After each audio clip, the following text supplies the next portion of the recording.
They rescued a dryad one time. The dwarf sort of fell in love with her. It was cute. Oh god, there was a. I had a. It was mostly just like a word gag where was it? It was he was like the town like news guy, like the Herald, the crier kind of guy. And he had this whole thing, you know, citizens and friends of Pulchera, welcome to today's celebration of the 5th mysteries of Latianus. Just making shit up. Remember the victories of our ancient founder, but remember too the victories of our visiting ally, Captain Sidonius of Ornus and the crew of the Ventus Sumus. Cheers. This praise is, of course, brought to you by Rias Inferna Milling. Better wheat for better Pulcherans. And everyone's like, wait, is this an ad pitch? So I did another thing where one of these guys actually got pickpocketed by just like street urchin in a future session. So that was his name, Rias.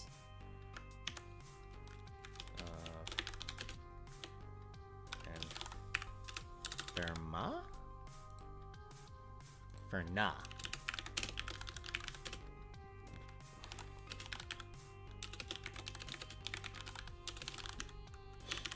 While exploring the Nordic runes they are sent to, the rogue also rolled a natural 20 in stealth, so I described him sneaking past the jogger, even though it was clearly the line of sight. Just, I am the greatest stealth archer in this entire world. It's like, no, I am. But I'll show you the notes on that chapter 4. Whoa, hey. This actually makes me laugh. This was the note I wrote. PC is being beat cops in order to return to the Admiralty building at dusk. While on the job, teenage boy runs up to the party, particularly to Hope, the cleric, and just goes, "Excuse me, are you a cleric?" And then I forgot to write absolutely what happens after that. And I just wrote, after the pickpocket incident. So I was staring at my notes when there was game times, like, oh, I never typed that out. So immediately I was like, okay, what was the point? The kid needed a cleric because someone was sick. It's probably his mom. And they get in and she rolls like a heal and a nature check and all this. And I was like, and in my head I was like, oh, should it be serious? And I said, nah, not serious. Allergic reaction. Nothing serious. So we just, and I was trying to think, I should give these plants names. I couldn't. As I just commented to the bard who rolled the nature check. It's like you are aware that the plants you find in the kitchen in the kitchen area are they're plants very famously known for being mistaken for actual edible plants, and these are just basically like poison ivies, I guess. I couldn't think of it. And that's the point when the bard's like, oh no, see, this is what happened. You're supposed to get the ones with this number of leaves, but you got the one with this number of leaves instead, and that's why you're scratching and itching now. So you made a mistake. That's okay. You're going to be fine. And just saying shit like that, and then just made up some shit of like, oh yeah, you have oatmeal. Yeah, you just oatmeal bath. That'll be fine. And as they come outside, then they witness a pickpocket. At which point they came back to the person, because I described the person that got pickpocketed as like, like not poor. I was like. And this guy was like, he's got nice clothes on. He's like, is he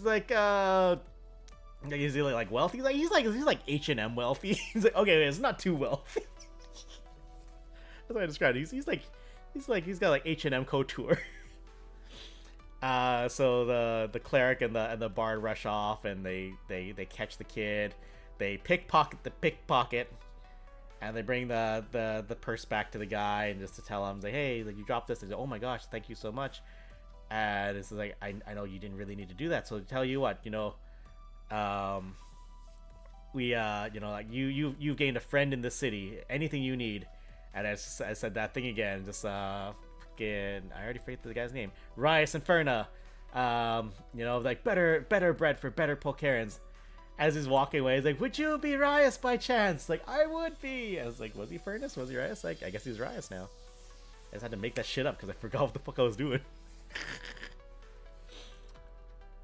Yeah, so at some point they will get a favor from a reasonably comfortable middle class commercial fellow in the future. Okay. Anyways. So, let's get to work. It's been an hour and a half. I haven't written shit. This is not working out for me. But that's fine. I could just sit down and just talk about tabletop like all fucking day. I love this shit. Alright, so. Yeah. Oh, also, same. Zachryox, question for you. What are your thoughts on music during play? Me, I fucking love having like my tabletop playlist. There's a lot of like Baldur's Gate 3, a lot of Clair Obscur, some Skyrim music, some Last of the Mohicans. Like I have a bunch of Final Fantasy 16 on there as well. I try to not do too much music that I think everyone else will know really well, otherwise they'll get distracted. Ambient play depending on the world. Yes, I'm trying to keep it like not too modern sounding, so not too much techno, but that Clair Obscur soundtrack is just too damn good, so I've had to use it. Okay, so let's see here.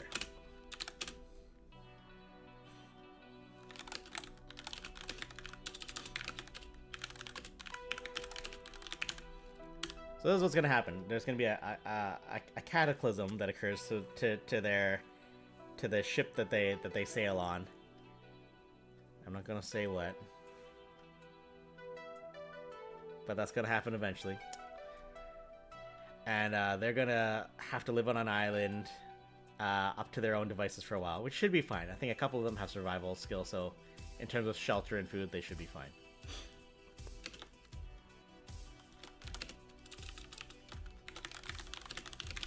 The crew of the Ventus are gone.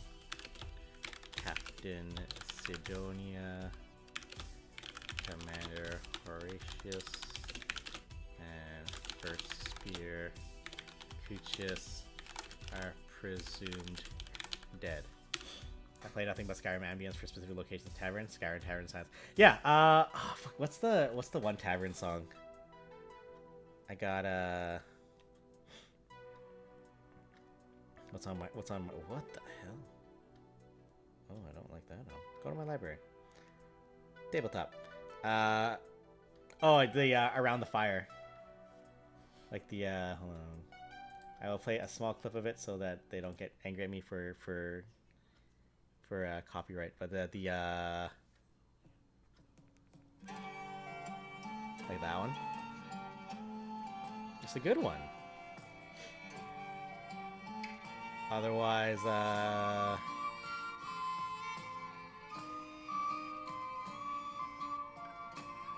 oh yeah, I got some God of War in there too. That's good.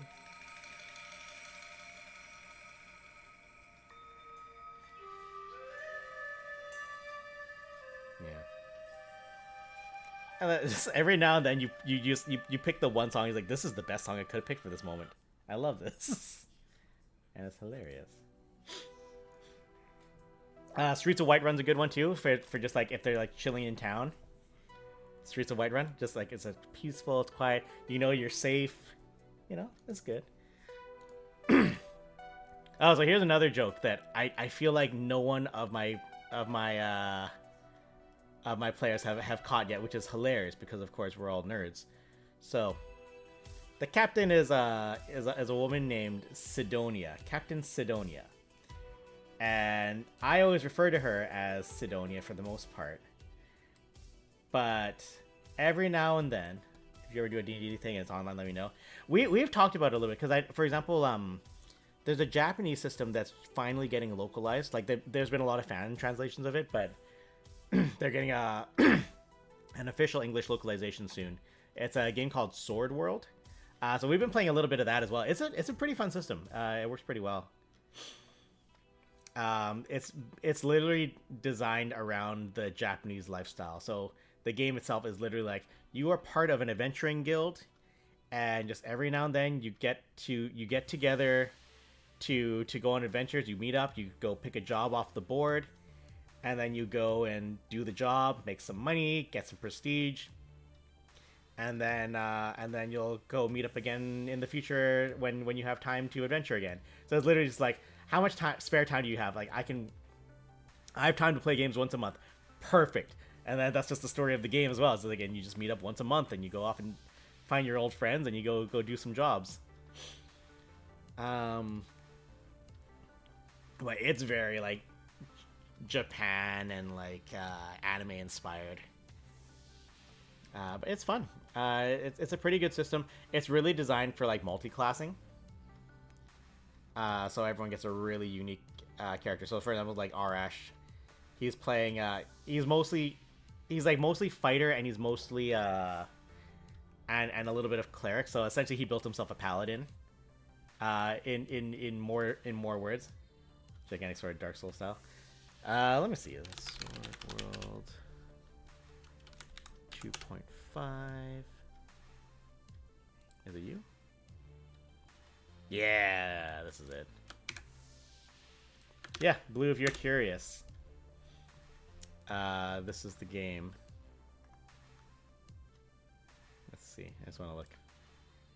What does it take to get to get to the big sword like you want?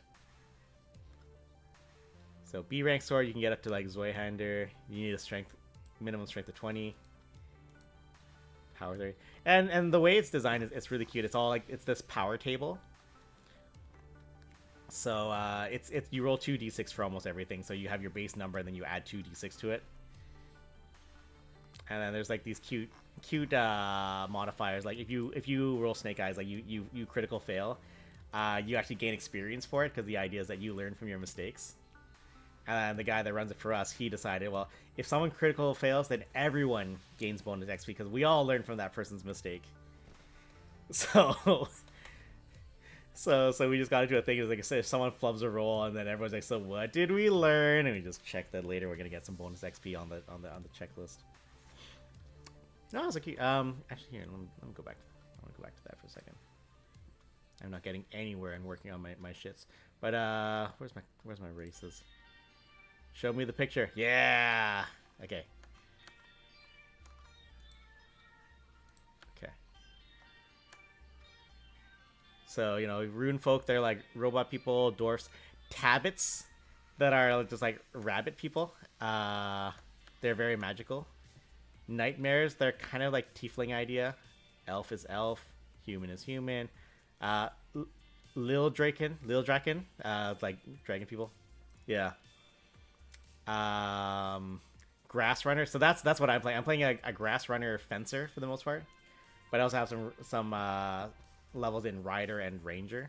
So I'm like the mundane healer of the team. So I'll take like the medicinal herbs and I'll grind it up for like 10 minutes, and then if everyone's, so I'll be working on that while other people are like searching the bodies and stuff.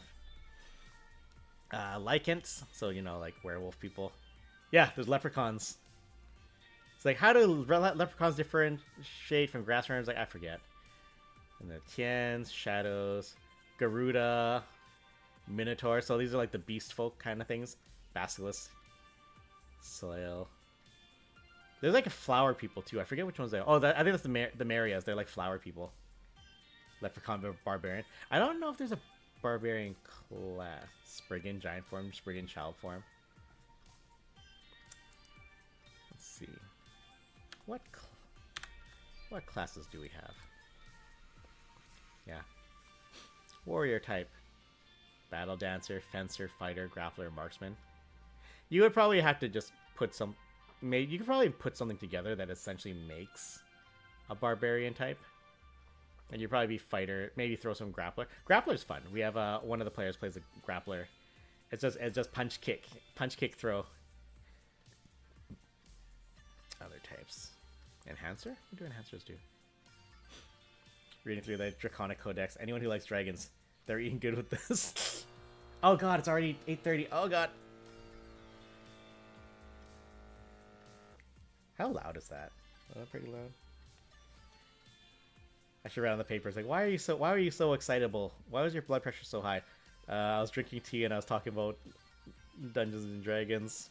Question mark. Man. And because I had the shirt on when they strapped the thing on me, I've got to wear the shirt for the next like 24 hours also. So that's funny. All right, what are we at now? 136 over 87. That's still a little higher than I'd like.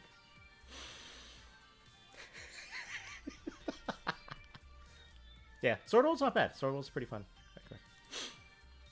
Yeah, so this was the joke I had with these guys. So they had Captain Sid, and Sid's ship was the Ventus Summus, which is Latin. Ventus is wind. Summus, like the highest.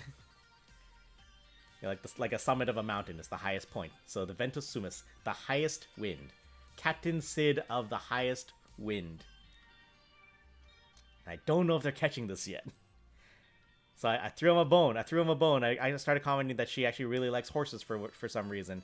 So one of the sailors is like, I'm just making little pewter charms that are just like horses reared up. I'm gonna make charms for everyone because I know the captain's been feeling really down lately. So everyone's gonna have their little broncos, their tiny broncos, if you will. So that'll be the one of the hooks further down the line is that the captain refers to everyone as her little broncos. She refers to her crew as the little broncos.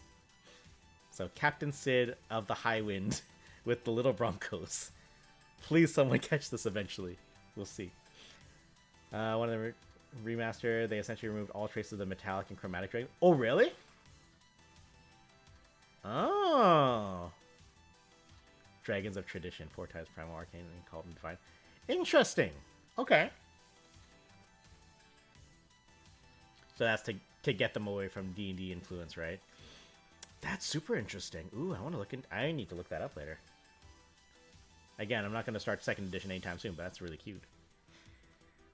Okay, so my idea was going to be like whatever happened is like the 3 officers stayed on the ship to keep fighting while telling everyone to just abandon ship and get away as far as you can. Though that's like a lot of swimming. So the idea is that this crew like sacrifices themselves to keep the players safe for whatever reason. Probably because of divine influence and intervention. But they don't know that yet. They don't know that they've spoken to the gods already, face to face.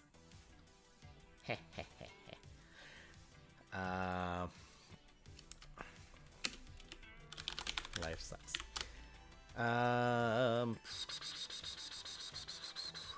It'd be funny if you convert things from 2nd edition to 1st edition. Call them D-Makes. I do not have the brain capacity for that. Yeah. That's the other thing I could say about running a game is don't be afraid to just make up a ruling on how a roll should go. Like I know, for example, like a guy was like, the first time I ever ran a game for them, it was actually based on a failed adventure, a failed session that my previous group of players had. The mission was going into get the fuck out of there. Rip. Bye-bye, bot. The mission was essentially there's some undead coming out of a crypt off in like this area. It's like this big giant crypt. So you go into the crypt and it's like CSIing what happened in there. So you're like, there's a crypt. Some undead are coming out of it. So we sent a previous party to go in to check it out. They were led by a paladin of so-and-so god, and they had their adventuring party, and they went in, and then you go into the crypt and you find a bunch of skeletons, and you fight the skeletons, and you go a little bit deeper, you find a dead body, and you can surmise based on the gear he has that he was probably a cleric. Talking PF logistics, I'm down. Roger, I'm actually talking about a session that you were a part of, because I redid it with these guys, and they didn't fail it like you guys did.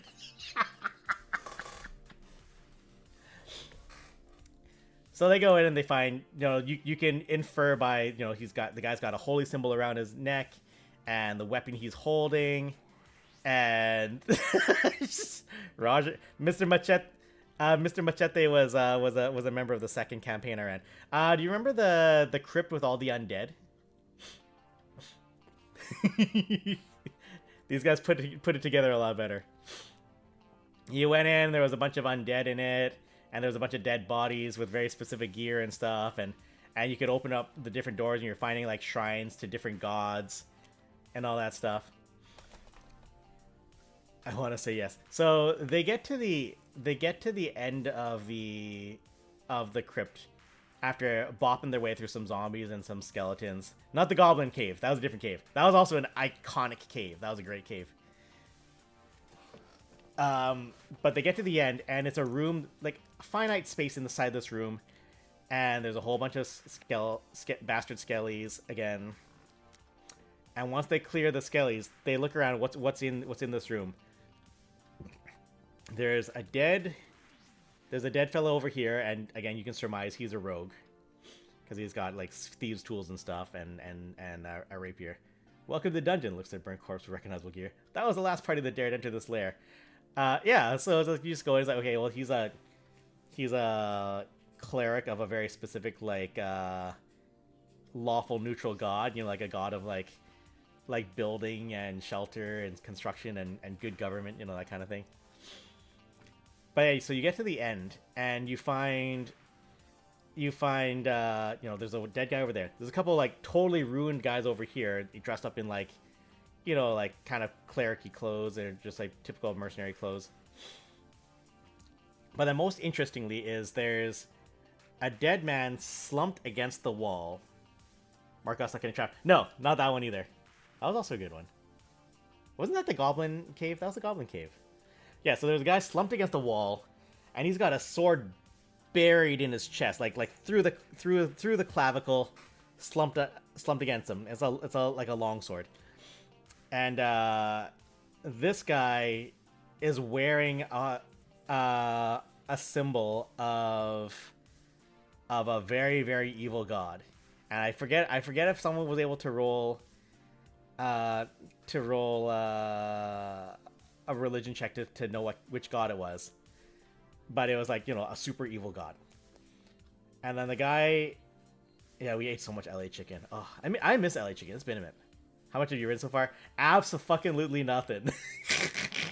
This, what you see is what I have. That was my older brother. Those were my 2 older brothers. Those were my 3 older brothers.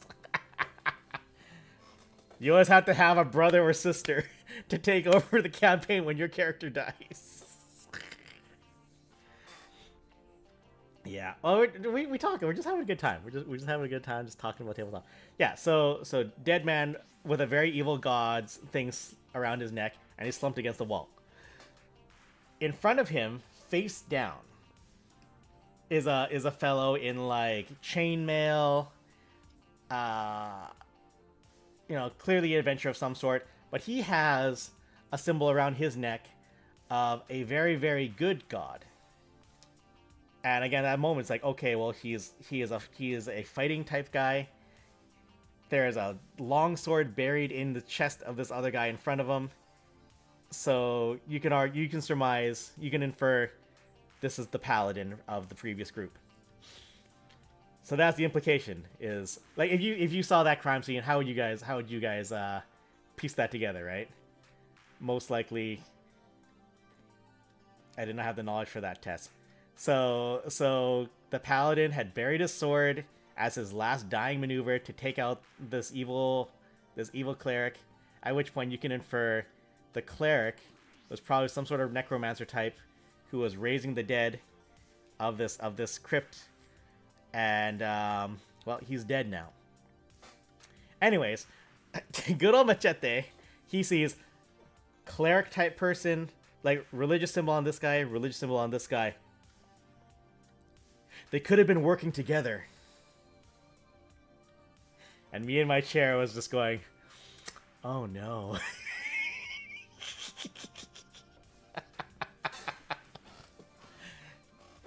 So the ultimate conclusion to that adventure was going to be, okay, the party that went in, they didn't survive, but they took out the party that was raising the dead.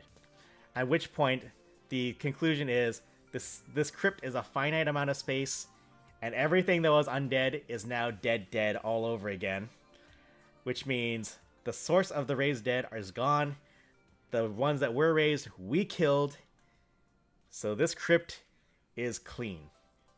That was the conclusion they were supposed to reach. The previous party goes back to the guy who sent them the mission. So what's the situation in the crypt? And he's just like, you need to put extra guards out there. Like, you know, you don't know how much more people could go about it. There could be an epidemic. There's going to be problems. Like, you need to watch that so carefully. So in short, the party went there, came back and went, yeah, we can't fix this. You guys need to take care of this one. And I went, oh no.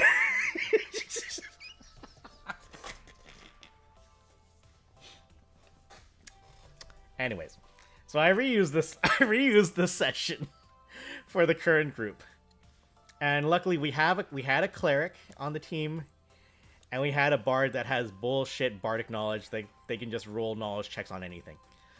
And they were clever enough to, in fact, ask me the question: could we suspect that what we're seeing is probably it? That there's not likely to be more undead coming out of this crypt? At which point I'm just like, there's not... Pathfinder doesn't have an insight intelligence roll like D&D 5th edition has. But I was like, yeah, just roll me an intelligence. So you just rolled numbers. Like, yeah, you can probably brain out that, like, you've seen all the rooms in here. Everything that you found is dead. You can probably make a safe assumption and assessment that there will be no more undead coming out of here. At which point all of them went, this house is clean. So they went back with a much happier ending. Actually, no, that's not true. Because what happened after that was, I added, because they were level 3, and when the original crew went in, they were level 1, I tacked on an extra encounter when they come out of the crypt. Where they came out of the crypt and they run into a bunch of people, including, like, our group was a motley crew. Oh, you sure were. No, just, you gotta take it in stride. You take it in stride. So I threw them another crew of just like, you know, I was like, hey, where's so-and-so? Like, oh yeah, we're with them. At which point they're like, you're not with them. And this guy in this giant suit of armor but can't walk for shit because he's like propped up, and his advisor is just like, you know, he's like Grima worm-tonguing into his ear. It's just like, my lord, these people are not, they're imposters. They're not with our group. It's like, oh, I see. Very well. Kill them. And the crew, they engage. My crew immediately destroys all of them. The guy in the armor gets one-shotted by a single firebolt. Dies ugly. I describe him as like cooking from the inside of the metal before passing out. The advisor gets all upset. He's just like, do you have any idea how many years it took me to get into that position? And then he turns into a doppelganger, and they fight a doppelganger. And again, the crew does very well fighting the doppelganger. And that's the point. Like, this was the first session I ever ran with them, just as like a one-shot. End game for the chapter. The end game for the chapter is essentially going to be, they're going to see what the real threat. They're going to get a better sense of what the actual threat of the campaign is going to be. So they're going to be introduced to like the big monster, and how that will inform the rest of it. But yeah, so that when I reused that crypt adventure, that was kind of like a fast forward of like, you know, if you guys want to keep doing some campaigns, I can use this as an idea point, where because I ended that campaign with basically being they come back with this doppelganger's head and show the local lords like, yeah, it turned out there was a doppelganger. He's like, a doppelganger? And he's like, oh boy. And he goes back to like the map room, and he comments, you know, it's like in this city they found like one of the people in the Senate was actually a doppelganger, and they discovered that abruptly suddenly, and then they were like it's also over here, you know, there was a goblin establishment. It turned out the leader of that goblin tribe was also a doppelganger. So it was just this implication of, you know, like once is an incident, twice is a coincidence, but 3 times that's a pattern. It's like, but that is a story for another day, I says. And then half a year later, it's like, okay, so there will be more doppelgangers. Right at the beginning and to the end first, then full middle, like a PF or sandwich. Copy some of the scenarios you did with our group. We'll see. I'll probably make them fight a Hydra, because Hydras are fun, although no one fights the Hydras the way they're designed to be fought, and everyone just brute forces them until they die. I'll probably make them fight a cockatrice at some point. Not for this one, but I just had this idea in my head of an encounter where you walk through this forest because you're looking for like missing children or something. As you walk through, you start seeing like animals, like just like kind of like in the brush or in the fields, but they're not. But they're stone. They're like statues of animals, and that's the first hint of what might be going on. And eventually, I think what was gonna happen was either it's gonna be like kids up in a tree or something. I'll liberate a town of the slave trade once the group talked me down. These guys got to break a slave trade. It was a hobgoblin slavers. They got to rescue some people from slavery.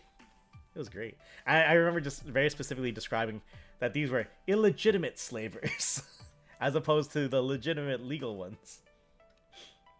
Isn't the method to kill a Hydra cut off the heads and cauterize them? Yeah, but how the Pathfinder Hydra's mechanics work. Actually, I wonder if it's the same in 2nd edition. Let me see. PF2 SRD. So these are the rules that I do not know, but let's see what happens here. Bestiary. Are you still called Bestiary? Or are you called monsters? Bestiary. Okay, don't show again. Better head out. Alright, Blue. Good talking to you. Take it easy, man. Have a good night. Bestiary. Tell me about...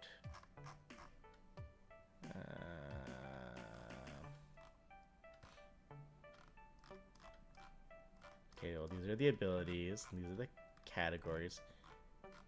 Just give me the numbers. Hydra. Nope. Hydra? Come on. Hydra. Are you kidding me? Get an eye blue. Oh my god, just show me show me the stats for the Hydra. Fuck. Hydra. Hydra. So creature 6, perception 17, low light vision, scent, imprecise, 30 feet, athletics, stealth. Oh wow, that's a big stealth number. Strength +7, dex +4, constitution +5. Okay. 23 armor class, all around vision. HP, body 90, Hydra regeneration. HP head 15, head regrowth, immunities, area damage, weaknesses, slashing. Attack of opportunity reactions, head regrowth. Hydra has 5 heads. Creature can attempt to sever one of the Hydra's heads by specifically targeting it and dealing damage equal to the head's hit points. Head that is not severed returns for full hit points at the end of a creature's turn. Prevent this regrowth by dealing acid or fire damage to the stump. Hydra has regeneration equal to 3 minus the number of heads it has. If a Hydra's body is missing any heads, the Hydra attempts at DC 25. Uncauterized some regrows 2 heads. Multiple opportunities. Yeah, so the idea is that every round, if it has heads existing, then it will regenerate that much health. So like 3 plus the number of heads it still has. So like every turn it could be regenerating like 5 health, 8 health, which in the grand scheme is not a lot. So generally what tends to happen with Hydras is people go for the body and they burst as much damage as they can, and then it falls down. The Hydra's blood can be utilized as poison. Yeah, Hydra blood is very dangerous. Yeah, Flaming Sword would be sick. But yeah, so that's just what people find. Like, it's designed, it has this monster mechanic that was kind of cool for, you know, like you got to cut its heads off and seal and burn the stumps shut, and that's how you take it down. But in the grand scheme, because that's a lot of work compared to just deal damage to its body as hard as you can, it heals a little bit every turn, that's fine. There's 5 of us, just hit it. And that's why sometimes the Hydra, it never works out quite as cool as you hope it's going to be in this system, so it is what it is. But I'll probably throw Hydra at them. Hydras are fun. I think it's a very classic, like ancient, like Greek sort of aesthetic, so it works for me. But yeah, I like the idea of, so like I said with the cockatrice, like the roosters that turn things to stone. is I would set that up by having them walk towards the thing because they have a thing they heard about like missing children, and you know someone went to try to look for them, but he never came back. And funny question, you played Yu-Gi-Oh before? I have not played Yu-Gi-Oh before.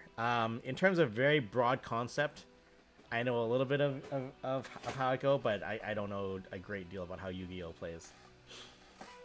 But anyways, what is the question? Or is that the funny question? Yeah, so I was thinking so they would get there, and I was thinking it's either going to be a small cave or a tree that maybe the kids are up in a tree or something. And when you get there, they find the kids, and this is just the idea I had for the encounter, is that they'll find the kids that were missing, and they, oh my god, are you okay? And the kids will just scream, chicken! And then the cockatrices will come out, and they'll have to fight the cockatrices. And they'll probably survive it because they're pretty forgiving. It's like you don't turn to stone very easily. You have to get pecked a few times. And again, knowing these guys, they'll probably kill them in the first 2 rounds anyway, so it's okay. It's okay. But the story was going to be that they would find the guy, the one looking for them, like crammed in the cave, just pointing a crossbow out the opening, and just praying because like he's been pecked a couple times, so a lot of his body is like calcified.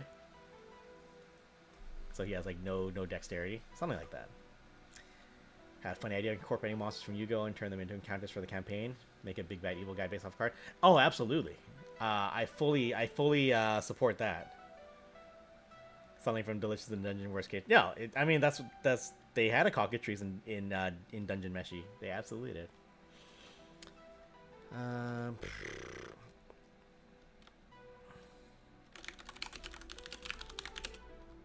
Okay. How do I notate this? What survival number do they need to not die?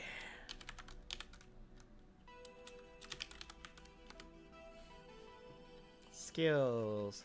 And this is the part where it's like, as you're building your sessions, like, what do I need to know to do this or that? So survival. So just survive in the wilderness. Okay.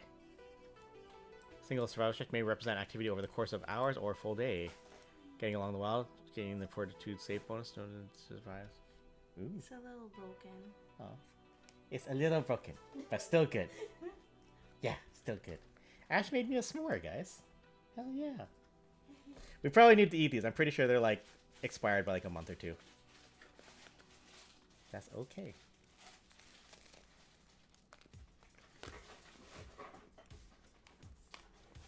Eldritch the Golden Lord.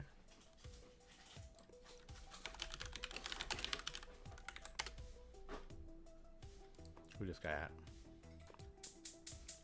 Oh, that guy. I know this picture of this guy. Oh yeah, for sure. Absolutely. Yeah, for me, because of the stories that I'm interested in, like my previous campaigns, the main bad guy was a woman. She was a general, and she was a vengeful general who had like a small personal army, and her whole thing was that she was trying to instigate a war, like reignite the war between the 2 factions, because like her mother was treated very unkindly during that conflict. So she wanted revenge against everyone. She wanted to watch it all burn. So I think that's fun. I think that kind of stuff is fun.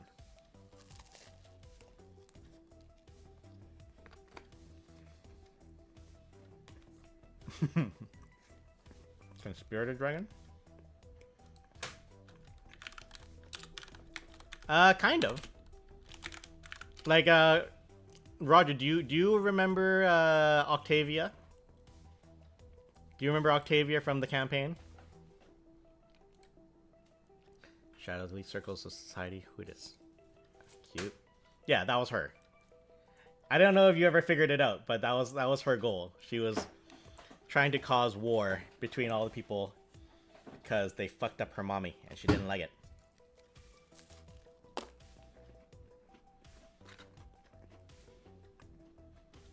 You never got to resolve it. The campaign fell apart before we could complete it.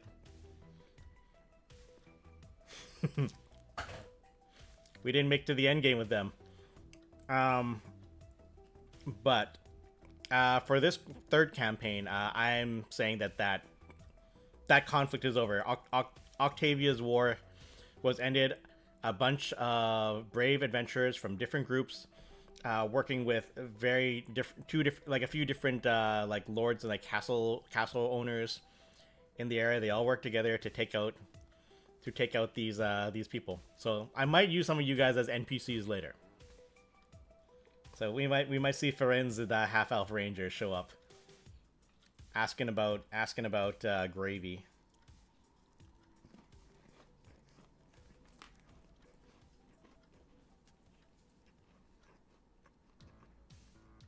I'm telling them about those cool people that you bought at a slave market one time.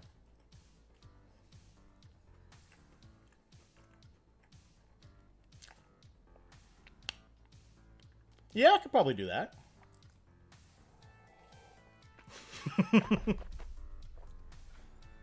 I know Brendan's character from my first campaign. He was a gunslinger, and I put him into that initial one-off thing. He was running the tavern in the main city. By that point, he was like, "My adventuring days are over. That's my gun." And he was the guy who's like, "If you want to look for work, you could talk to this guy who works under this guy. You could talk to that guy who works under that guy." And like Sugar and Starship Troopers, yeah, kind of. Oh, for your glorious death, yeah, I'll think of something.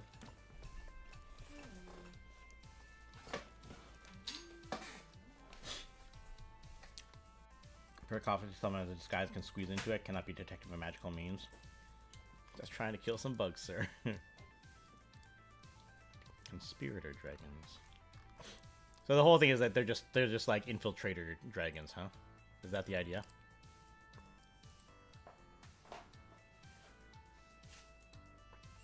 It's all a conspiracy. Pathfinder creator director gives us an inside look at the new conspirator dragon in this week's blog. Use my backstreet for more NPCs. We'll see. He has a demon face on top of his dragon face. That's fun. I love that. Oh my god.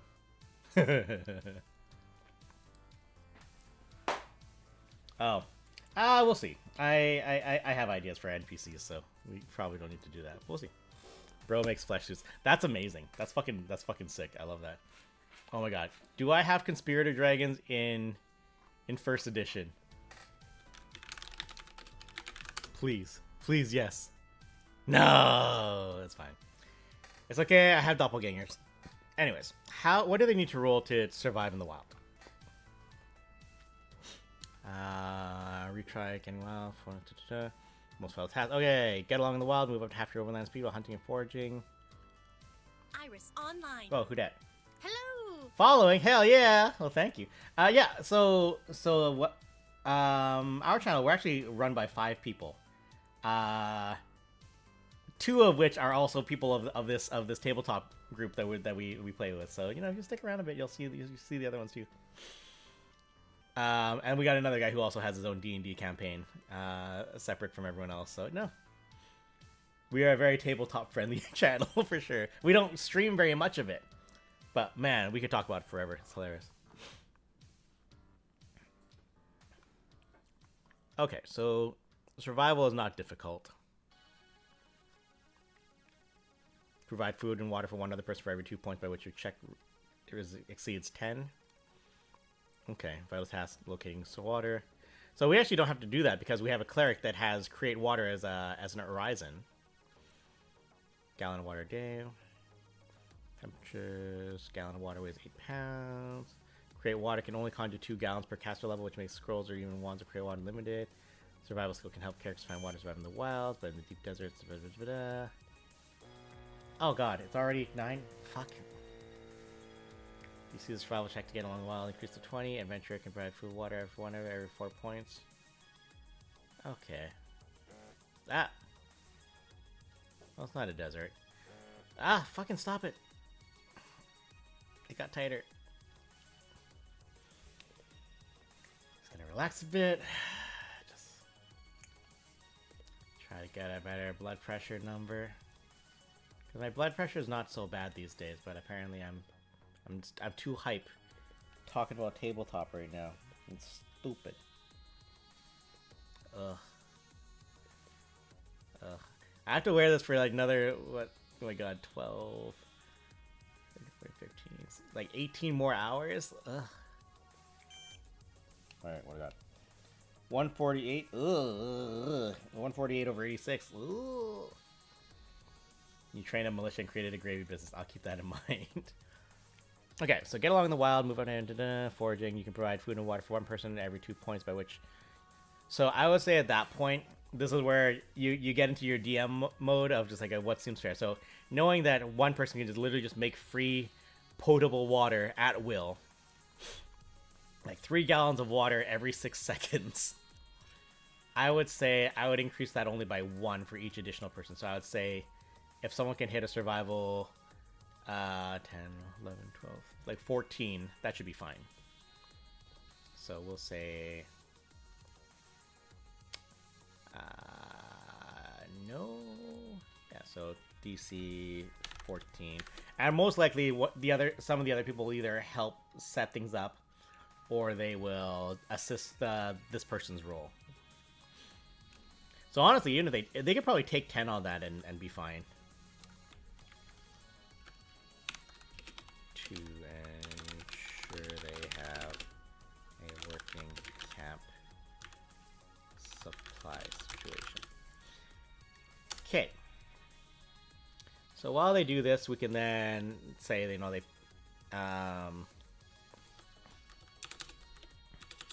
oops. Say PCs that requires less letters. We'll say they have time to sort amongst themselves how they want to deal. Time to reflect on what's happened, maybe? I don't have too many other plans right this minute for what would happen to them next. So maybe I will come back to this.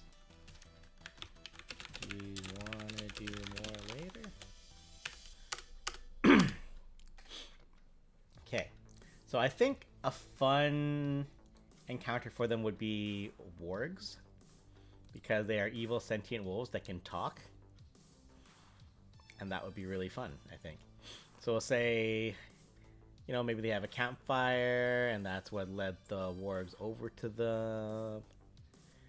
So let's say, okay, so this is how this is just my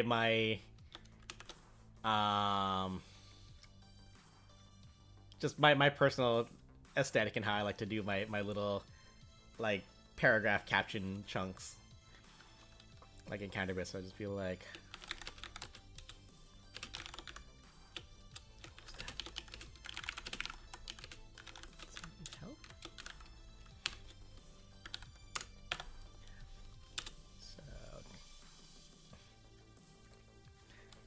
so it's gonna be like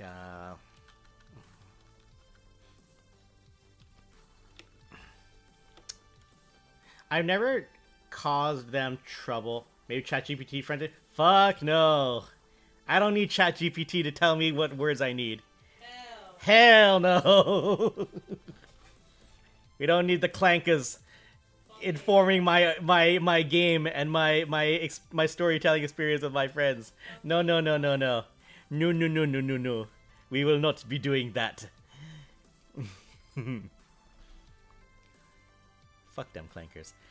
It's gonna be I've never had them have a nighttime encounter before where like, you know, someone keeps watch and has to be like, oh god, like what's that noise? So maybe I'll do that to them. Nighttime encounter.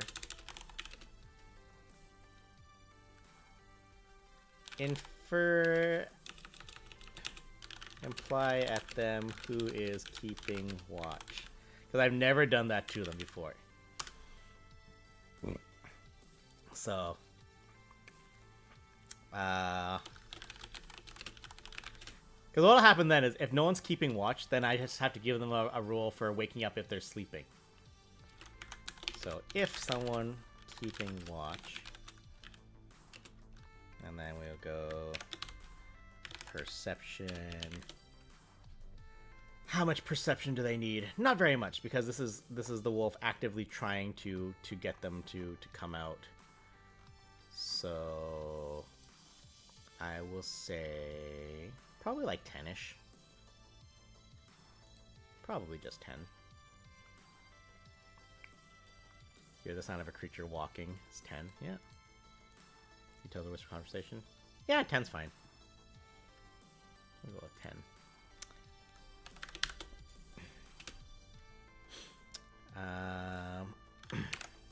Yeah, and the thing with some stuff like this, like, don't be afraid to just give people information to inform them of stuff. You know, like, it's that whole thing, like, do you get a perception check, so then they know that, oh, you heard something off in the distance that you need to investigate, and if they fail, it's like, oh, you don't know to investigate a thing.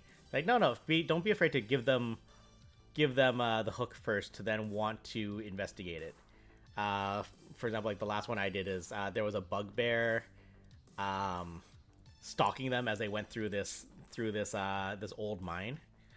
So as they got past a certain point, I just mentioned that you hear like a scraping noise in the ground, or like in the walls of the rock or something suddenly, and then they can then roll their perceptions as like, oh, it came from behind you. At which point they go into the that part of the mine shaft, and they can search around. They can find like, oh shoot, there is a secret door in the wall, but there is no way to open this from this side. It's like we know it's there, but we don't know how to open it, and it's solid rock otherwise. So then they know that something is around them somewhere, and then that just informs them like, oh shit, something's up. So then later, as they go deeper into the mine, and then they actually find like they find an armory, and it's like 3 racks of weapons. On one side, it's all like short swords and short bows. On the other side, it's all long swords and long bows, and on the back, it's javelins and morning stars. It's a much smaller rack, and the idea was, if they rolled it was a local knowledge check, because it was humanoids. So the whole thing is they were aware they were basically in a goblin mine. They had chased after a ship, and they knew it was like goblins. They had found some goblin dogs inside the mine, setting stuff up. So the implication was like, okay, like, oh, that was the other thing. When they found like a sleeping area, the Blood Rager dwarf could smell. They could smell that it was goblinoids. So they knew they were dealing with goblinoids. So then they get to this armory room with the racks stuff. So I had them roll a local knowledge check. They rolled very well. So I explained to them, a thought occurs to you that knowing what you know about like goblinoids, as that short bows and short swords, very typical weapons for goblins, like OG goblins with their giant fucking football heads. Long swords and long bows, going by your past experience with them, you are very aware that this is typical for hobgoblins to be armed with long swords and long bows and stuff. But then this back wall, if we're thinking goblinoids, warhammers and javelins, that's bugbears. And up until this point, they've fought goblins, they've fought hobgoblins, they've never fought a bugbear. And the guy just goes like, what the fuck is a bugbear? And they roll another knowledge check, I think. I forget if I told them or if they just gave, if I made the roll for it, or if I just gave them the info. But I basically just went like, if goblins, like, you know, like from your experience, if goblins are the mindless hordes, and you know hobgoblins are the soldiers, like the disciplined soldiers, you know that the bugbears are the sadists. They're the ones that are out there just to hurt people. They want pain. And right as they see that, I tell them, oh, you hear a shuffling at the doorway to this area. And I just tell them, it's like they just hear a off and away. and they look out the door. They don't see anything, but they could tell that they could hear, like, it sounded like feet shuffling on gravel. So this whole time, I've been building up that there's been this bugbear now stalking them, and they're getting real stressed out about it. And this actually worked out really well, because when they found the original door that was like the secret passage in the wall, there's okay, let's just stick some like rocks and pebbles in the door, so if it opens, we'll hear that the things clang down. Maybe it was metal. I don't know. They put something as a burglar alarm.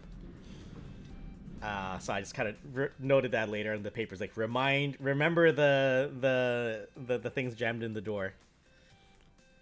So ultimately, when they come back out, it was a trap for them, and all these goblins had banded together to take these guys out, because, you know, they'd killed a whole bunch of goblins in the first episode. They'd fought a whole bunch of hobgoblins in a different episode. So they are making this crew of this ship is making a name for just like wiping out these pirate groups and these goblinoid groups. So they set a trap for them. So there was this giant horde of them outside the cave, just shouting down into them, like, "Oh, you're gonna die today. You're trapped. We're all out here. Come on, you want to come out and make this easier? Or are we coming in there to get you? We can wait all day." While they were at the front of this opening to the mine, that's when I mentioned that all that shit that you jammed into that doorway, you hear it fall. And then, because I wanted to get the fight going, I gave the bugbear a surprise round and fucking ran in and started swinging. He died in the next round. And I don't know, afterwards they were just, wow, I think we maybe overestimated this bugbear. Maybe it wasn't, we didn't have to be so worried about it. But just for an hour or two, I was able to instill a little bit of fear into them until this thing showed up. And that was fun. Yeah. So I mean, that's definitely a thing I like to try to do with my encounters, is I try to set them up in such a way that, like, narratively it's kind of interesting. So yeah. Alright, so someone's keeping watch, so it's nighttime. They will... Hey, don't be bold. They hear a cry for help. Male voice or female voice? Say male voice. Frantic.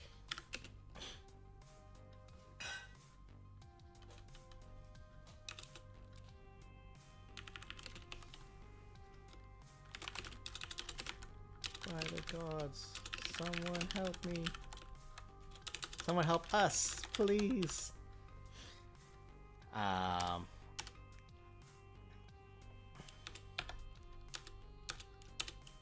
So if they... This is the algorithm. Like, if they do this, then they do this. If they don't do this, then they're going to do this instead. And this is the part where it's like, you can try to plan out all the possibilities, but more so get an idea of what you're trying to go towards, and then just wing it, I would say. It's just that thing, like, it gets a bit easier as you go. So if PCs investigate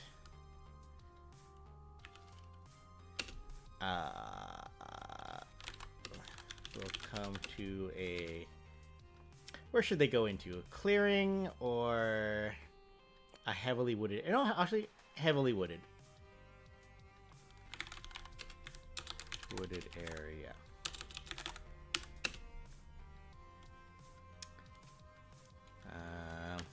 I'll give them another perception, just in case I need to account for a perception. Oh, it's another easy one, because they're being encouraged to see it. Although it's nighttime. But also, half of them have dark vision, so it's probably fine.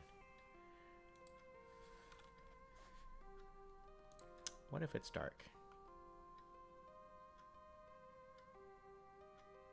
Creature making a check is asleep.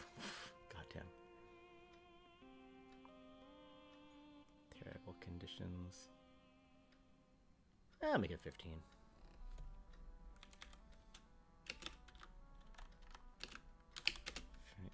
No.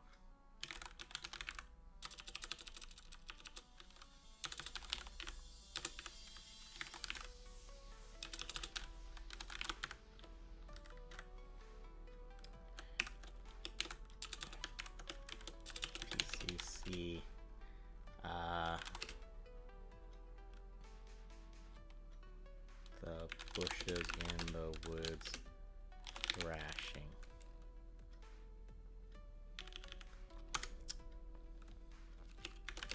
Oh shit. It was a warg all along.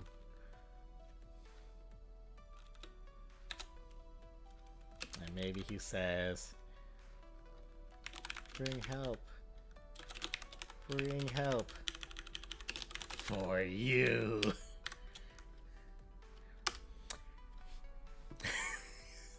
Something like that. Alright, so now we go to the wargs. The wargs. No, that's not where you are. Bistray. Where's the Bistray? Where's the Bistray? Ah, Bistray. Monsters by CR. So let's see. How many monsters can they survive? I think 3 is pretty reasonable. If we go, it's one of the things, you go by CR. This is like 2, potentially 3 above their level. If I do 3, because that'd be like a CR 6. But I believe in them. You know, I believe in them. They kill things really good. And at AC 14, they're gonna do so much damage so fast. Like bite is like D6 plus 4. It's like, that's fine. That's fine. They have a Magus. Maguses are Magi are so broken. It's fine. Yeah, so we'll use 3. We'll do 3 wargs. Should the wargs have names? 3 wargs in the rough terrain woods in the dark. And then I'll just leave a note for myself that when they defeat them, it is 600 XP, so hang, go away. It's like, so like 1800 XP. That's a lot of XP. Not bad. I mean, it's 1800 split 5 ways, so, you know, it's not so bad. It's not so bad. It's like 300 something XP at that point. Yeah, that's fine. So now the implication is this island is inhabited with bullshit. Okay. If no one keeping watch.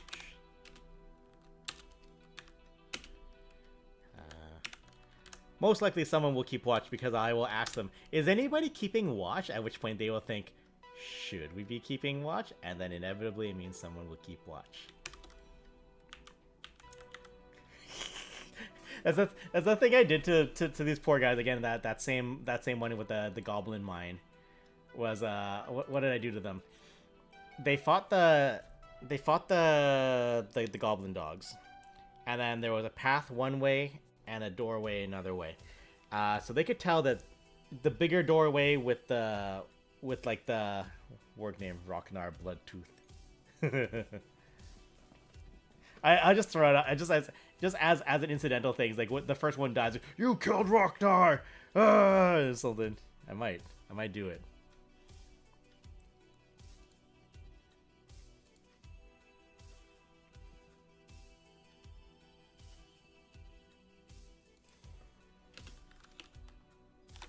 Rocknar.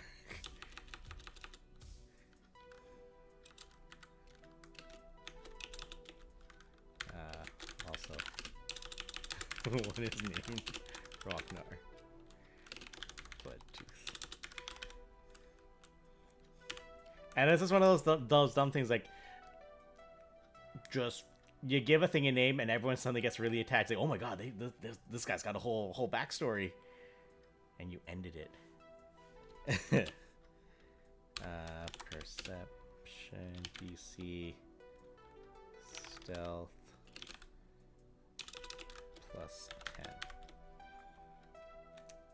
So this one would most likely, if no one's keeping watch and then the wargs decide they just need to sneak in on this campsite, then now it's a stealth check. So it'd be the warg stealth. What's the warg stealth? Warg stealth's probably pretty good. Stealth plus 9. Ooh, they really good at stealth. In which case, they might get the jump. They might get the jump on them. And wouldn't that be a shame? I I think just so that it's not just wolves, like just coup de grace everyone on the ground while they sleep. Because oh man, has this party learned how to take advantage of people that are asleep? That came out so wrong. Gross. You killed Rocknar, you bastards. I like that too. You killed Rocknar, you bastards. No, I love throwing in dumb shit like that.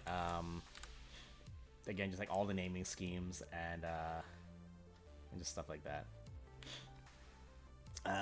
Okay.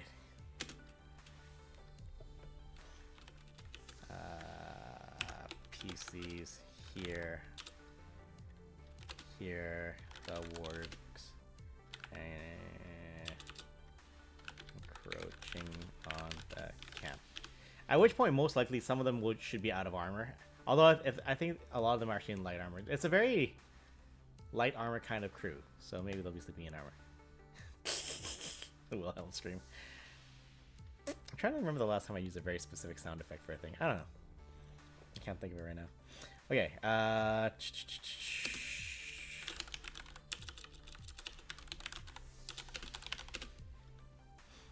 possible fight.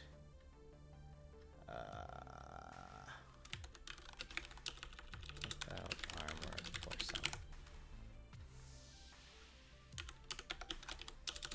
Okay, failed perception. I'll bold that for failed perception. PCs are awoken by hot, wolfy breath on their faces. Prone and surprised. Rip. Okay.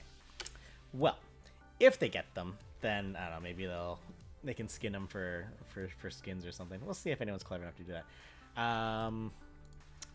I know in the computer game, they give a nature check for successfully skinning a creature. Is there a similar check in the regular game? Where are the skills? Where are the skills at? Hey, where's the skills? Knowledge, nature.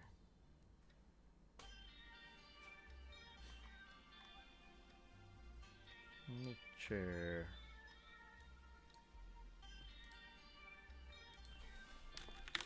Pathfinder. Nature check skin animal. Yeah, because that's in the video games, that's why.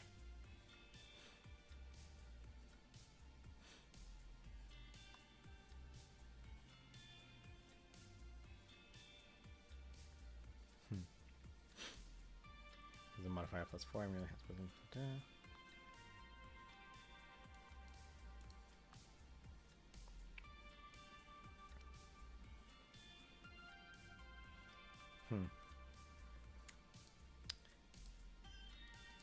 I'll make it up if they need it. It'll be a nature check though, and none of them have nature as a knowledge skill, except the bard who just has it by default. Okay. So ultimately they'll farm 1800 XP out of that if they survive it. Let's leave a note. Clearly, this island not completely uninhabited.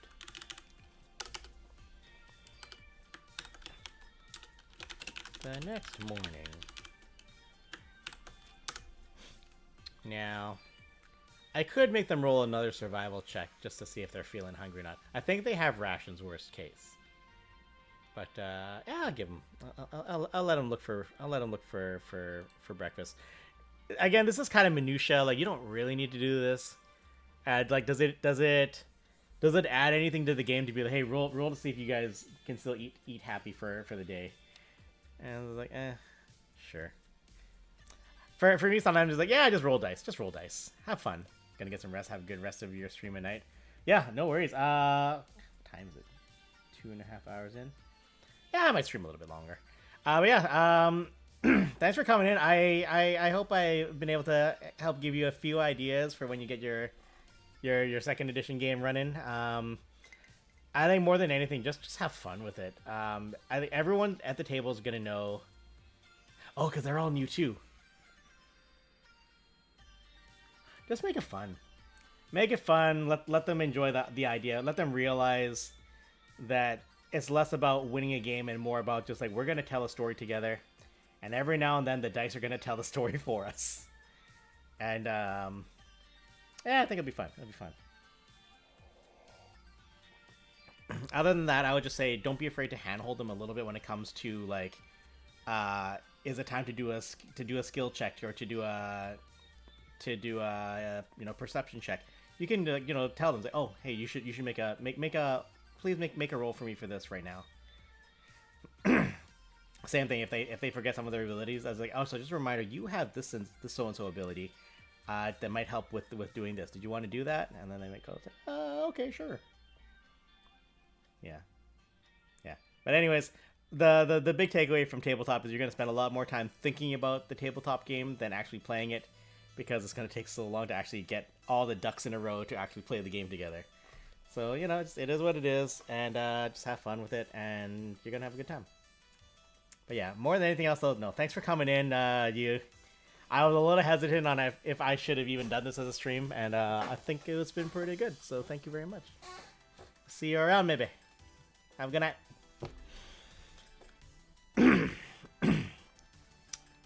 Oh man, 3 minutes away from my next arm squeeze. Let's just calm down. We're just gonna calm down a bit.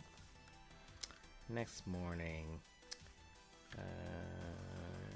Boop. Survival DC 14. There's a fruit fly on my monitor. How dare you? Get out of here, bastard.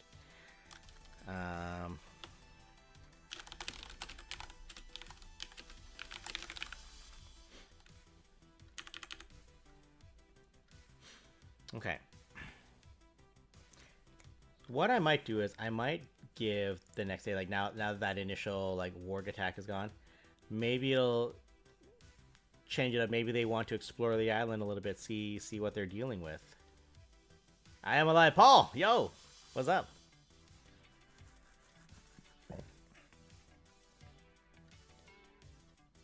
Alive. That's a dark statement to make now, considering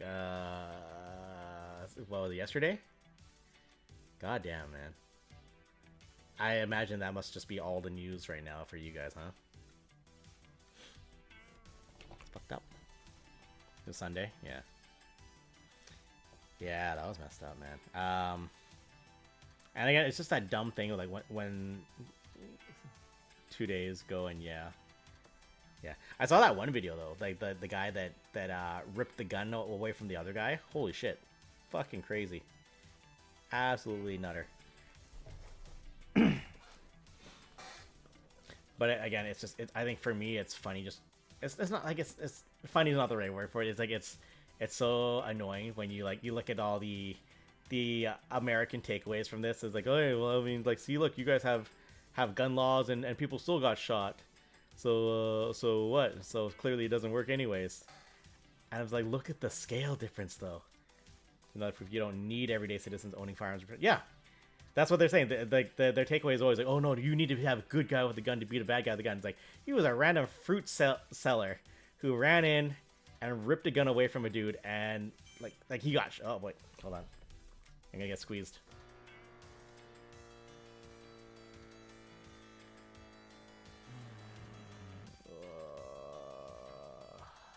Hate that. Yeah, like that dude took a couple shots too, so poor guy. It sounds like he's mostly gonna be okay, but man, that's crazy. It's stressful. It's really stressful. But the other interesting thing is when that happens, all wings of the political spectrum are just like, hey, maybe there's something else we can do with the gun laws to make them a bit better, right?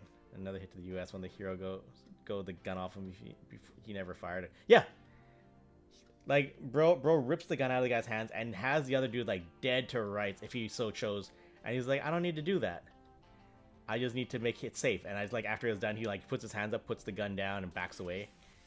Yeah, the other guy shot him a couple times after that, right? So this is fucking crazy. It's scary though.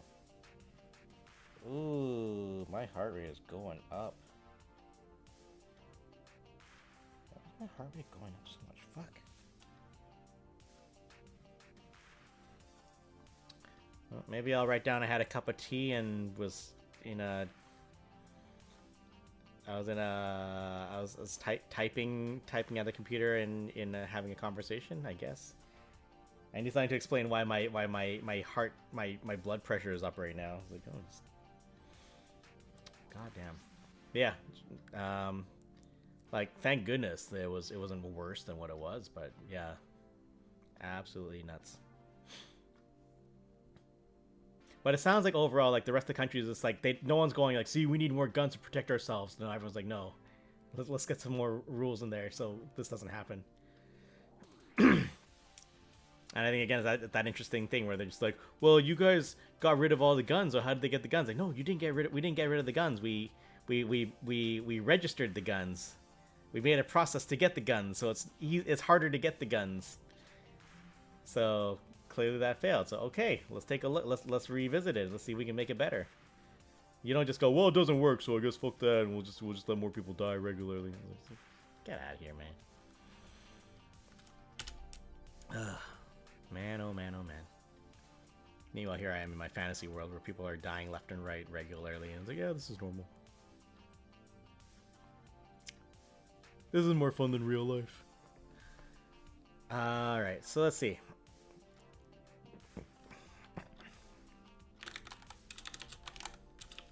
Let's have some options. No shit, yes, honestly. But all of us countries that have banned the ownership of firearms without just cause should keep showing up the U.S. over and over again that you don't need guns to protect yourself. Yeah. That's just one of the things they refuse to look at, like the objective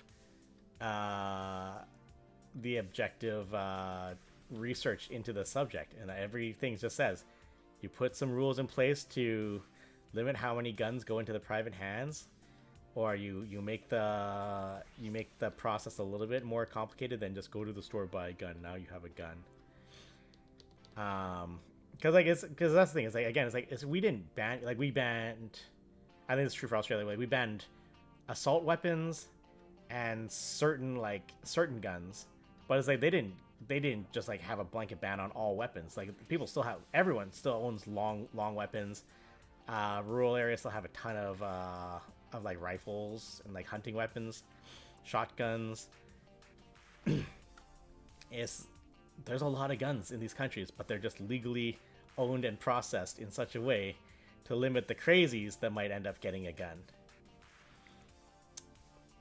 Yeah, but no, you don't need the guns to be safe, and it's I don't know how long it's gonna take for them to figure that out, but here we are, right? Here we are.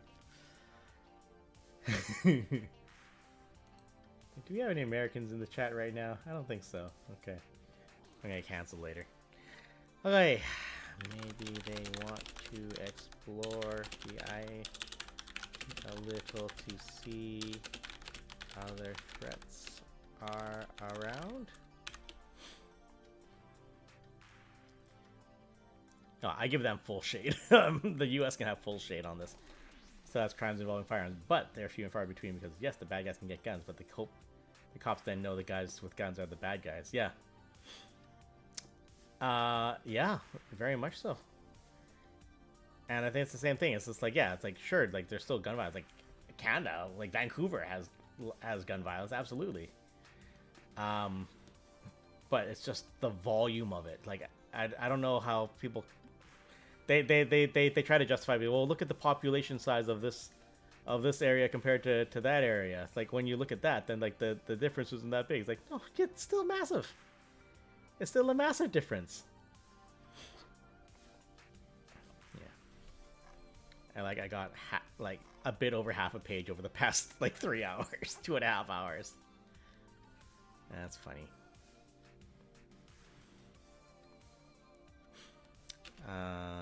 Okay.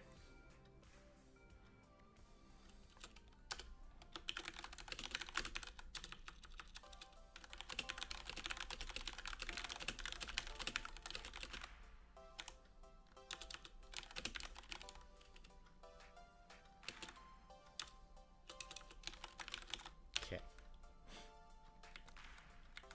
So I've got a plan in place for them when they get to this part. It was going to be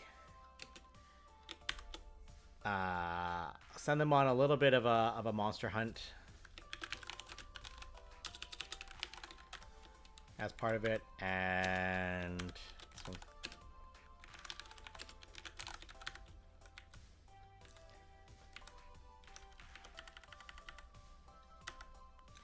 so I had a caveat because like their rolls were okay. They were very average rolls. So I'm like, if they were a little bit tougher, maybe they can get a few things done a bit more. So I was going to give them an off that while they're stranded on this island, they have time to reflect on maybe their weaknesses and how they need to get better. So either they can buff up some of like their lower scores, or they can pump up some of their good scores, depending on what they feel like they need. So I'll just say, like a couple weeks go by, and some of you like you start exercising a lot harder. You start running your laps around the island a lot more, or maybe you just like meditate and you think about things. You think about life. We were mid Carol's show on Sunday when all the vids were going around the internet. Oh fuck. Internet and all the crew and cast not actually on the stage doing something worth sharing around with the vids and watching those big things. Shinkan's happen so infrequent, it is a big thing. Yeah, I think that's the other thing. Is like people are like, "Oh man, you guys are making such a big deal out of it." It's like, yeah, it is a big fucking deal. This isn't normal. This shouldn't be normal. Like, why do you guys think this is normal? It's not normal. Okay, so what else? What else would people do on a if they were abandoned on an island?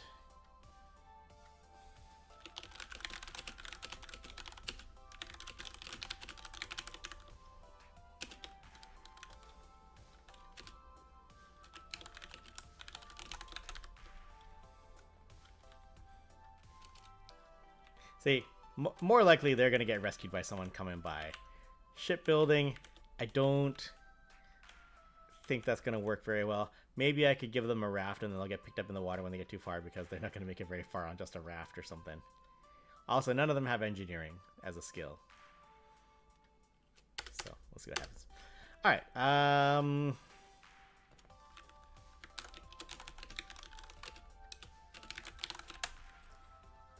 I will give them options for this. This is just free ability points I'm going to give them.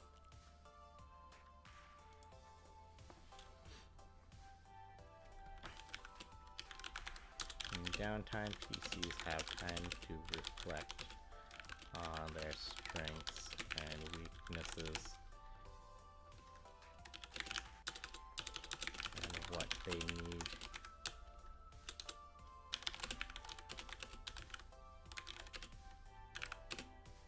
On so that a disaster eventous doesn't happen again. All PCs gain +2 ability.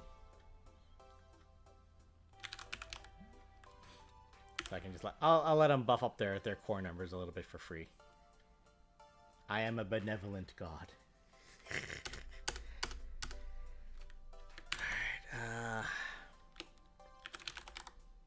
Monster hunt.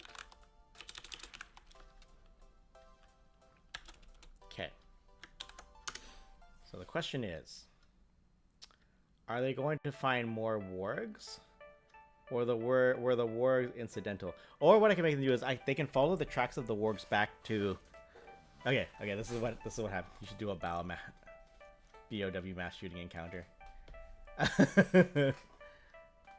A bow mass shooting encounter. The way the rules work, you don't really get that happening because the melee guys will take one charge action to run across the board, and then that guy ain't shooting no more unless they want to take free shots for firing at point blank range with a guy with a sword, like face to face with them. I have intended to set up some things though. Oh, actually, I know what I want to do. This is actually an encounter I did with my previous group where I had them fight against a hill troll, or not hill troll, a hill giant. So where's my bistray? I need the bistray. There you are. So I think hill giant is CR5, which would be reasonable challenge. Giant. Oh, are you CR6? Uh-oh. Giant. Nope. Are you CR4? Are hill giants chumps?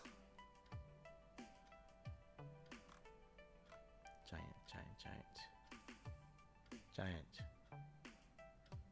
The hell? Did I miss it?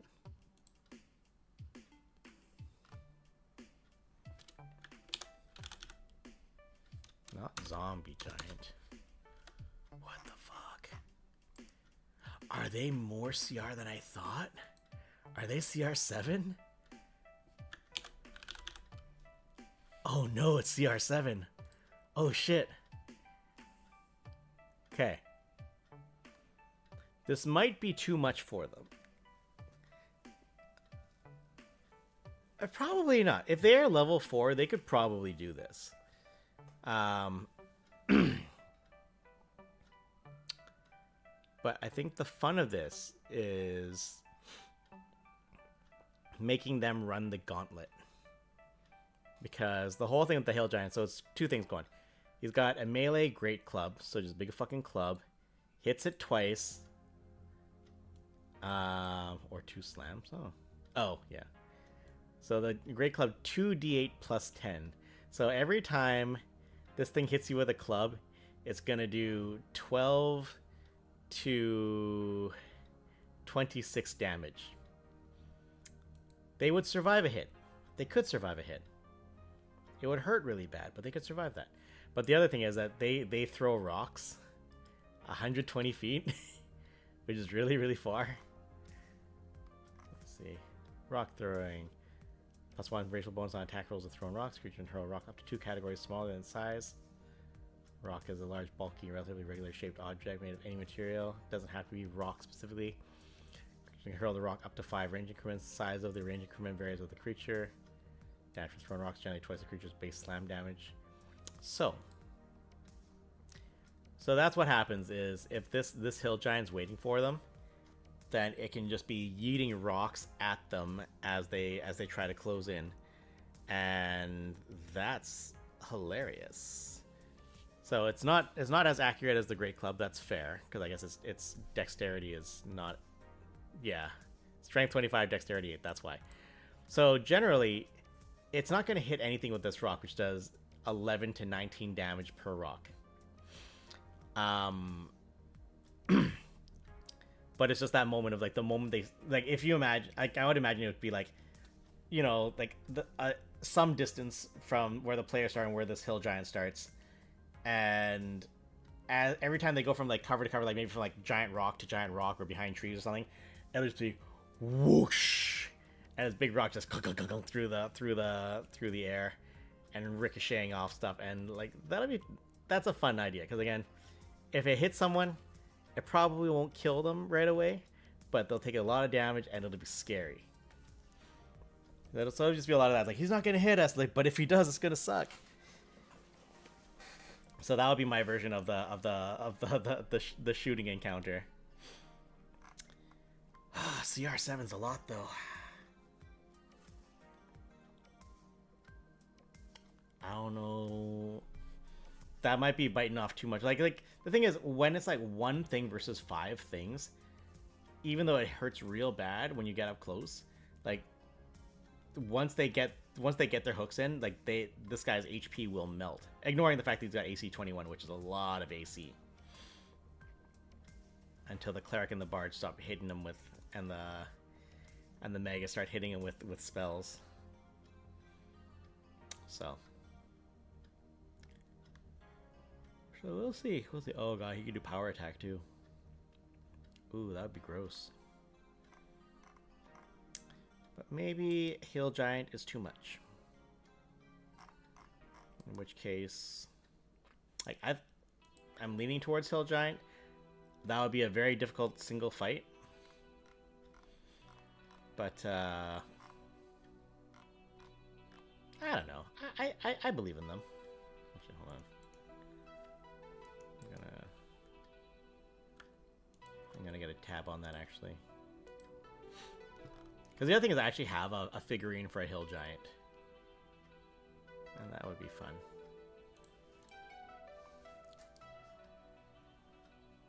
Hill Giant. Okay. So I use 3,200 experience. So like, split 5 ways, that's like 640 experience per person. Like, that's a lot of experience.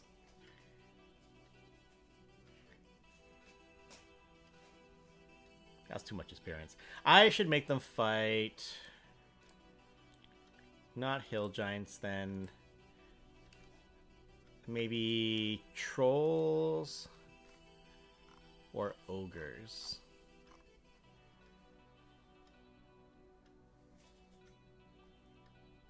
Basic ass troll. Not a fancy troll, just a basic bitch troll. Come on.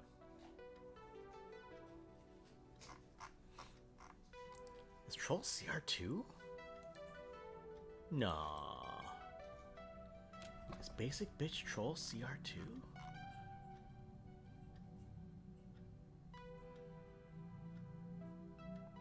Flood troll. Is there no such thing as a basic bitch troll?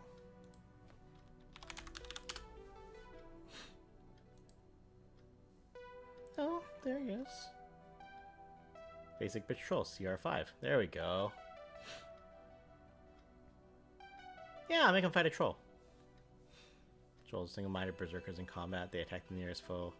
Okay, is the troll smart enough to be able to at least deal with wargs? What is your intelligence, Mr. Troll?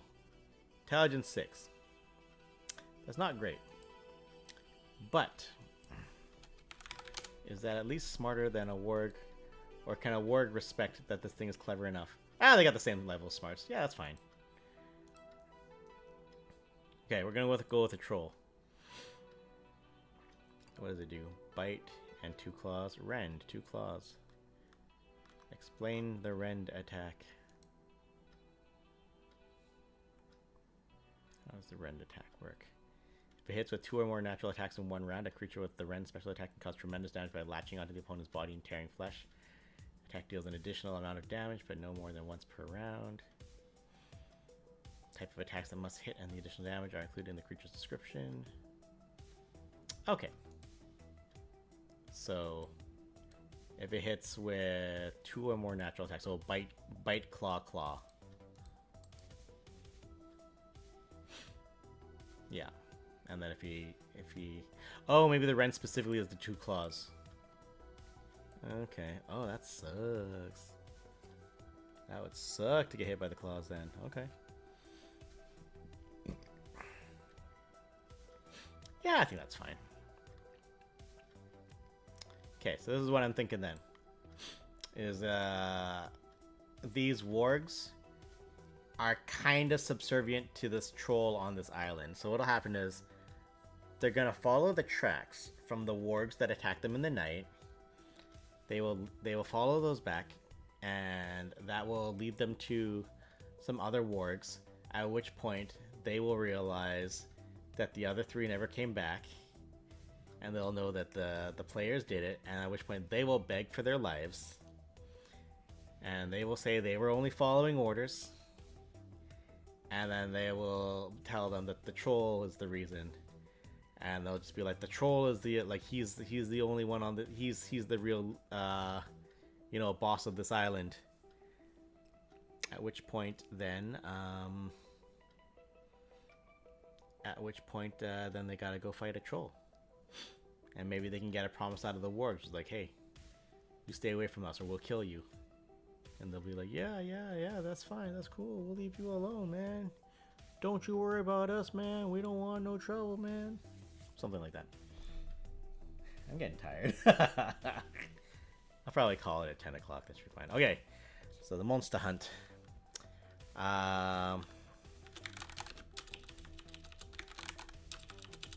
PCs can follow warg tracks, survival DC.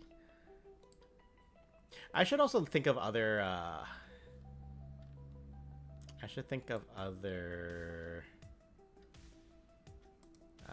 checks, like other skill checks, so that it's not the same people, like survival check. Gotta give them other things to look for. But okay. What do I need? Survival. Skills. Where's the skills? There's the skills. I should leave an open tab for this. I'm not gonna though. Follow tracks. Okay.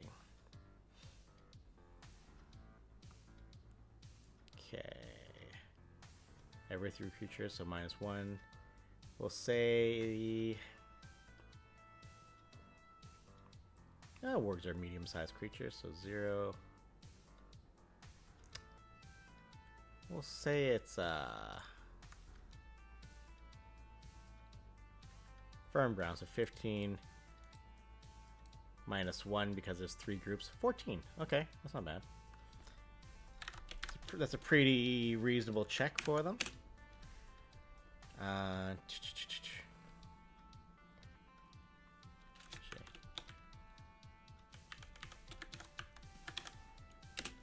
To follow warg tracks.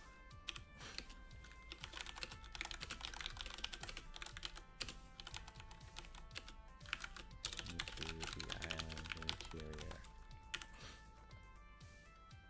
The other problem is going to be if they fail that check. Then what happens? Like, for the most part, if they fail it, then it just means they lose time, which doesn't really cost them anything. Realistically, they can probably take 10 on this, so that should be fine.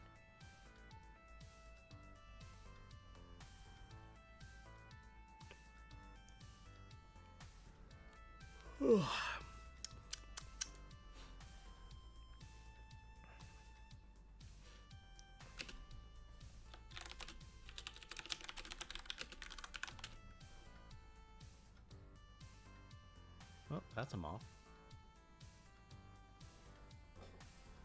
There's a moth in the apartment.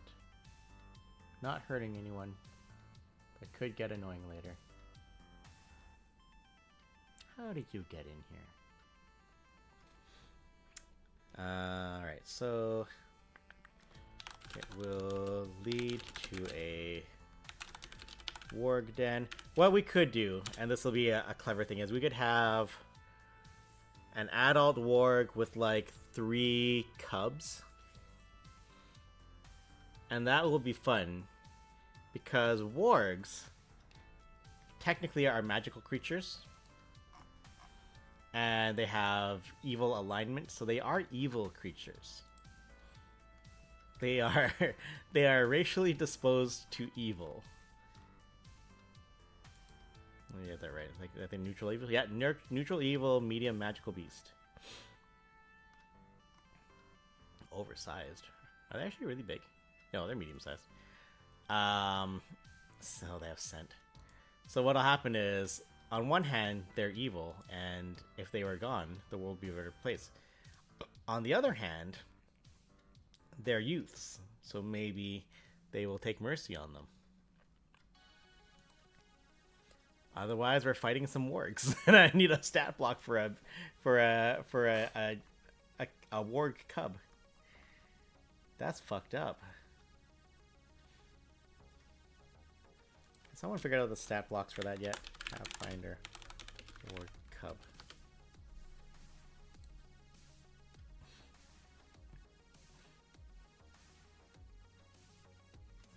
Huh.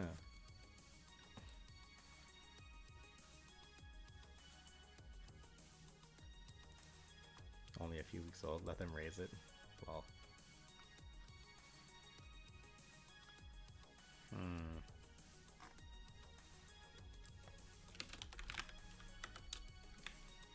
Let's see.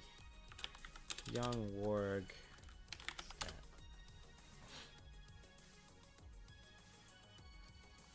Young simple template. CR -1 applied to a standard warg. Ah, what is the young template?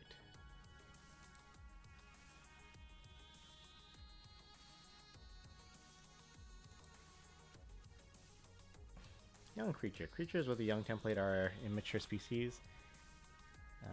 Quick rules +2 to dex, -2 to all other rolls, -2 to HP, hit dice. Okay.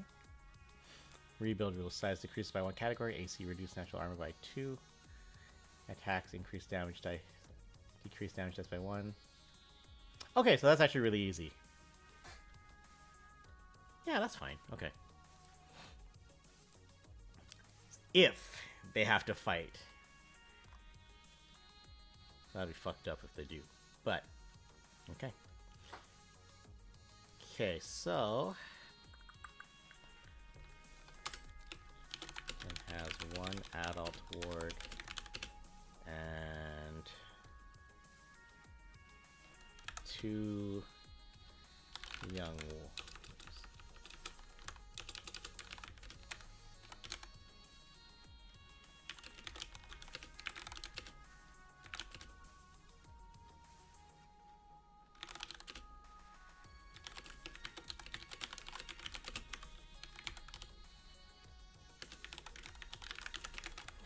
Perception, baby.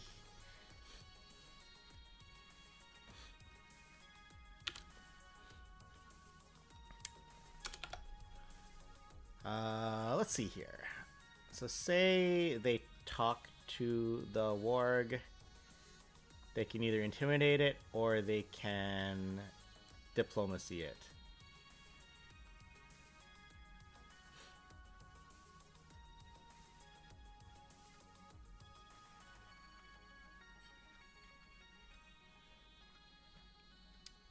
Plus target's hit dice plus target's wisdom modifier. Okay.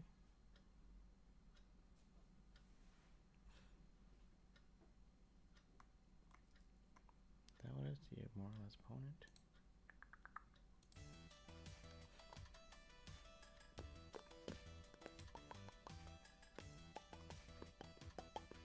Coercing a target and acting friendly for hours.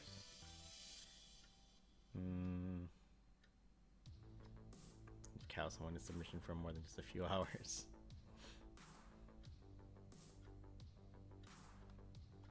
Oh, this is fine. Okay, so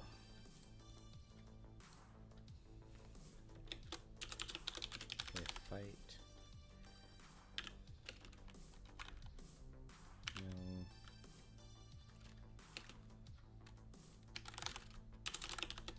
I'm just gotta.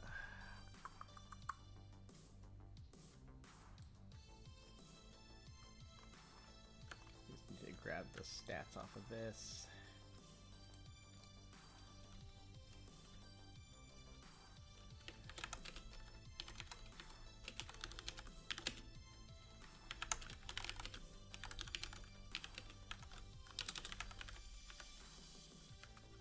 How much hit dice does a warg have? Have 4 hit dice. So -8, so 18 hit dice. Oh, yeah. That's rough. Up, arm.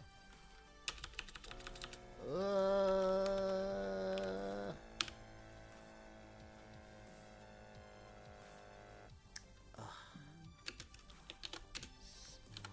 size.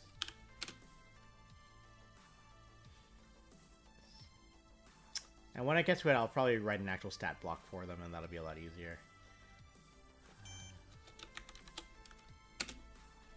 AC. Are we done? Whoa, did I get an error? What the hell?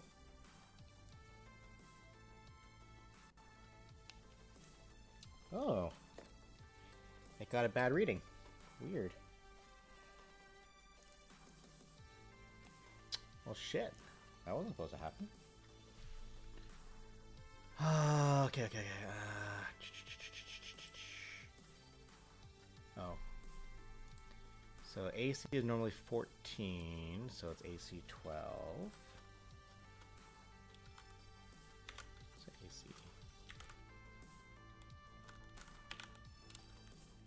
12. Damage dice by 1 step.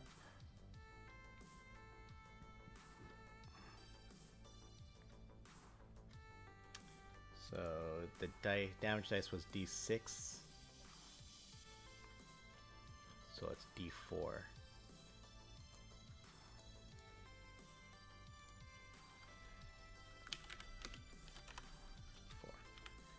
So if it's -4 strength, so actually the D4 plus 2 then.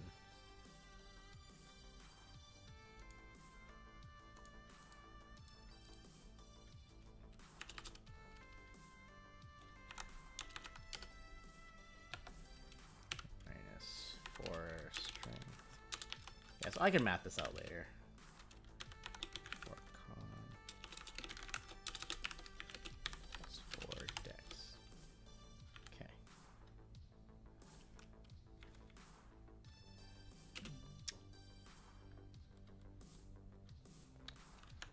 And then all together that would be, so the warg was 600, and then CR1 that's gonna be like 400.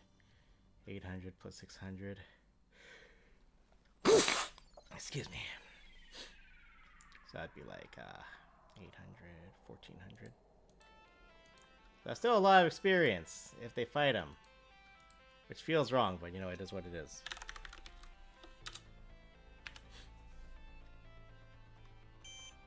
Oh, gonna try again?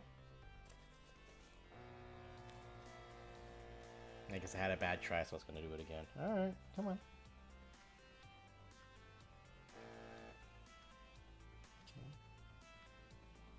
Come on. Stop. Oh my god, stop. Oh my god.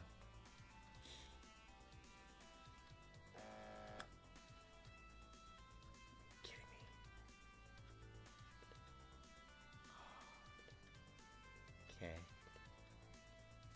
Okay.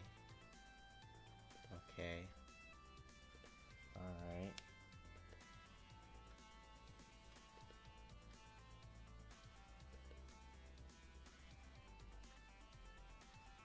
Yeah, I can feel my heart rate's up right now, so that's unfortunate.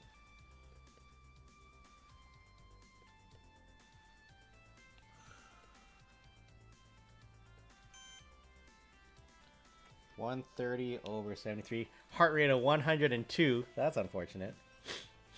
But the blood pressure's down, so yeah, I'm all over the place today. Goddamn. Not sure if you guys can get it over there, but it's a purely Aussie thing. Get your hands on in chicken salt, best damn seasoning for fries, chips ever. I'm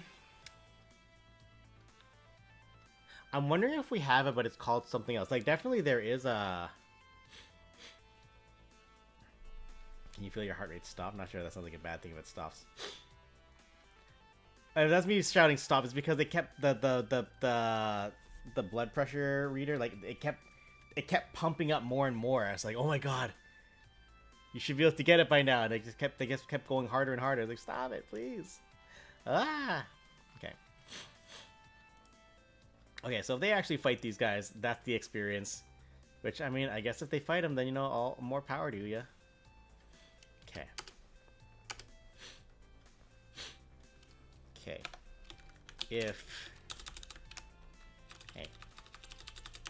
So if they don't fight them, if talk down, and we could argue that the adult warg doesn't want to fight because it's trying to protect the babies, the young. So we can have diplomacy. And then, see, I have the intimidate numbers first, so.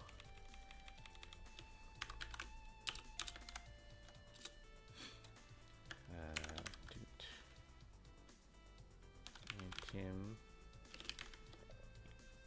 So what do I need to roll for intimidation? 10 plus the target's hit dice plus the target's wisdom modifier. So, 10 plus hit dice is 4. 14 plus wisdom, 2. So 16. So intimidate 16. Or if we use diplomacy,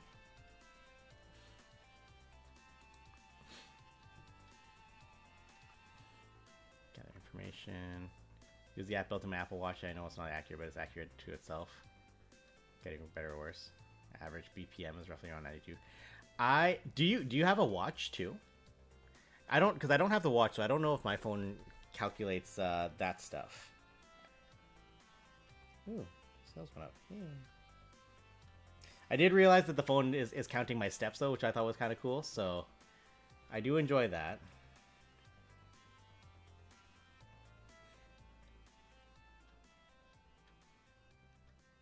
Man, my steps were down today.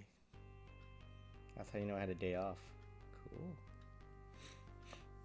Cute. You do have the Apple, yeah. So I don't. That's why it's tracking your heart rate. That's cool. 114 to 120 at 6 a.m. each day. Ooh. What's happening today at 6 a.m.? Is that just you waking up in the morning, or are you doing something weird? Okay, influence, attitude.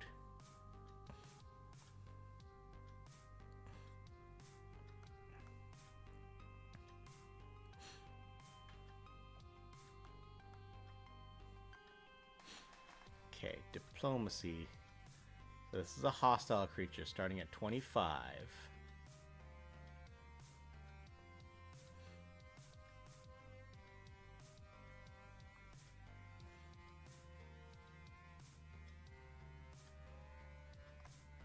That's a tough roll, man.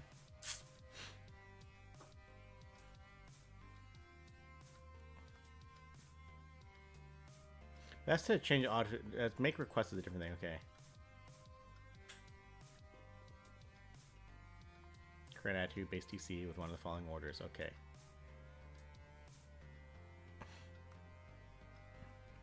You use bluff and diplomacy together to make a request of a creature. Oh, that's funny.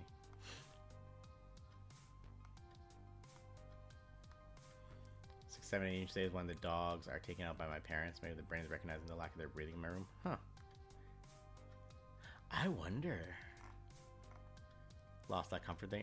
I wonder, yeah. Okay, so. Diplomacy against creatures. So the diplomacy roll is actually way harder than the intimidation roll. That's unfortunate. Okay. But I think the trick would be talking down the ward from being hostile to unfriendly. Oh, that sucks though.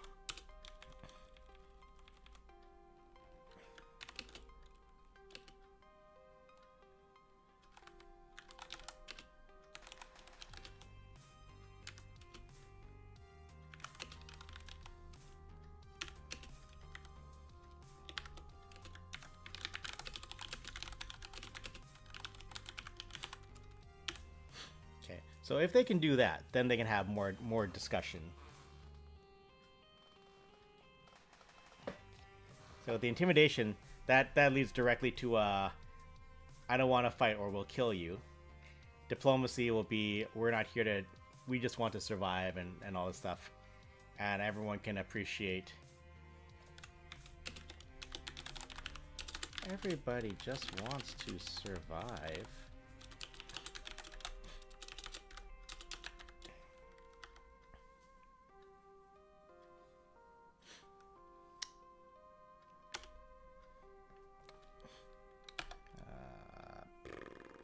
That's the other thing. Is if they kill the wargs, if they fight the wargs and kill them, then they won't get the intel about the troll. So I need to leave something about the troll to encourage the wargs to encourage the players that the wargs are not the final threat. Yeah, that's where you gotta think. Okay, so I think the easy answer is if they just murk the wargs, then they just find more tracks, and it'll be like large feet tracks. At this point in the story, they will have just met the BBEG. I still need to write that session actually, but I was like, just in case, this is an easier session to write, so I'll do this one on stream because I don't have to get too nitty gritty into like dialogues and crazy things and stuff. Because the next session is basically going to be like the end of Act 1, is my suspicion. So all the setting that they've been living in is going to be drastically changed. Because right now they're living as Marines on a Navy ship. They got conscripted into that essentially, but they got out of being a rower under the deck and they just became like the fighters on top of the deck. And they are very beloved by the crew because they good at fighting and they keep people safe. Most likely not, because the BBEG that I'm planning for is going to be a big boy. Actually, again, assuming that the players don't watch the stream at any point in the next year or so, what's actually going to happen? So there's two main villains going on in the story. So villain number one, it's a group of doppelgangers, and that's where we're gonna get a bunch of doppelganger stuff going on, where there's these creatures, these humanoids that are basically shape-shifting into other people, and they are infiltrating society. They normally don't do this, but for some reason, nah. I trust that they don't want to get spoiled. It's going to be this whole group of doppelgangers. They're just infiltrating to society, not really for any nefarious reason, mostly just to see if they can. Socially, that's how the Pathfinder doppelgangers are. They do it as a game to see how far up in this society they can sneak their way through.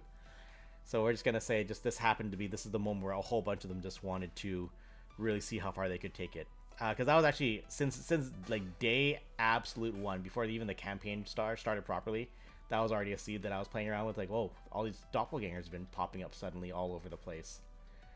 Or all these doppelgangers are being discovered and being revealed all over the place. So my idea was that they are basically all the bad guys that they've been involved with so far.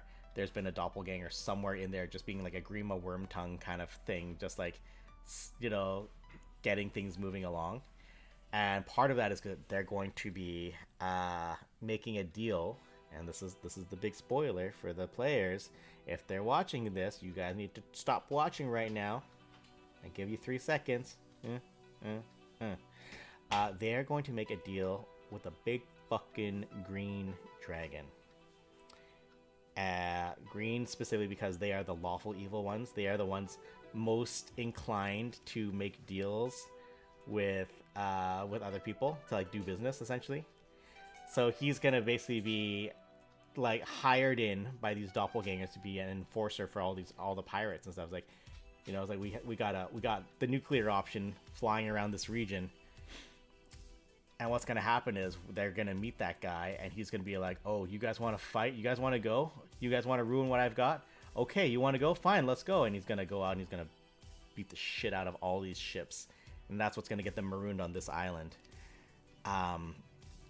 So my eventual thought is, the short version is the doppelgangers lose control of the dragon, and the dragon decides like, no, he's either gonna decide I should be the boss, or he's gonna decide, fuck y'all, I'm a melt all of you. I'm a melt you with my acid everywhere I go. At which point the doppelgangers at the end will be like, we might have messed up, and that's what would eventually lead into the final confrontation of, take down the dragon and the doppelgangers kind of like fucking chilling out. That's the basic premise of the campaign that I'm thinking. So short enough that we can get a good story that they can level up high enough to fight a dragon. At which point I have to decide how old the dragon is. I was really thinking like a young dragon or an adolescent dragon, like something like level 7 or level 8. But now I'm just like, you know what? They might level up fast enough. I could go older, so maybe I can do like a young adult or something. So I like the idea of it not being like a full adult, like just young enough that it's like it thinks it's hot shit and is kind of impulsive and will do rash, illogical things for the sake of, you know, it's like, fuck you guys, I'm a teenager, you know.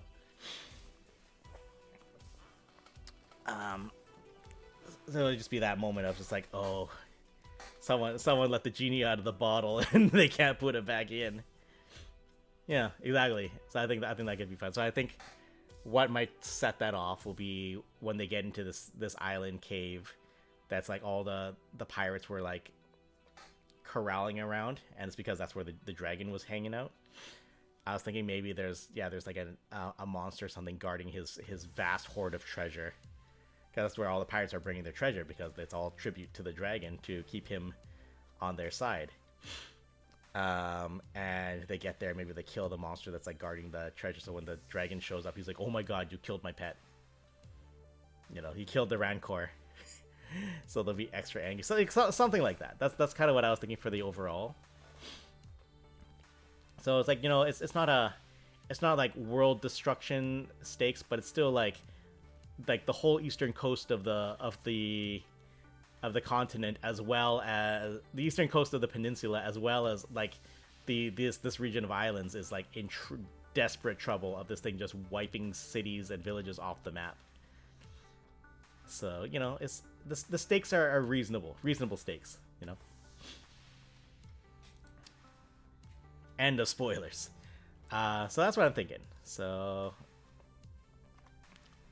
this whole thing of being marooned on the island is going to be what leads them eventually back to the mainland. Any of James Grieve that are watching but on mute so they don't get spoiled are going to be super confused. Are we going to be fighting teenagers? I mean, they've already fought some young guys. They've fought so many goblins already, and goblins might as well be children. Goblins in Pathfinder are designed to be humiliated. Which is funny because they're so fucking cute.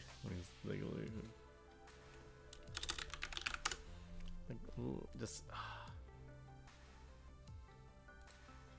like, look at this adorable bitch. Look at these adorable bitches. These giant football-headed fucks. Ugh, I love them. Look at this guy. He's gorgeous. Yes.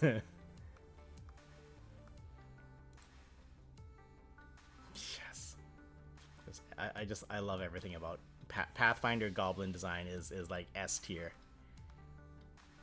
Cause like there's still enough that, you know, you're they can't hurt you very much, but there's still enough of a problem that you're like, we gotta deal with these guys. But at the same time, you don't feel bad for killing them. At the same time, they're so goofy, you never feel like a threat from them. And they're just, they're great. I love them. I love them so much.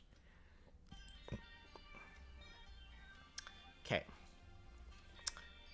Adult warg can convince players they are under a troll that lives the island.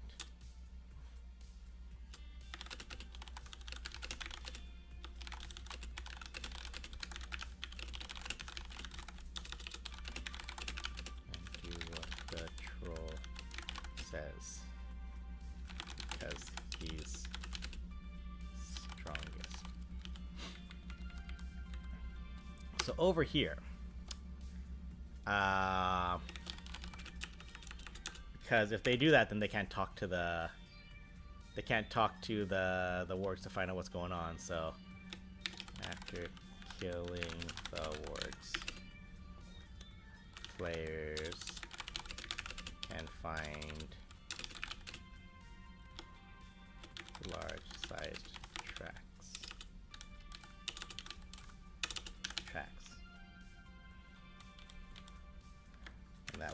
perception roll of something.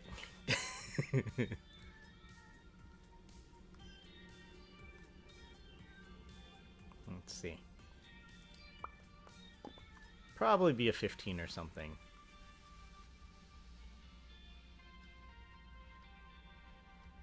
Yeah, they get 15. Yeah. These players are so fucking lucky that they have May as a cleric.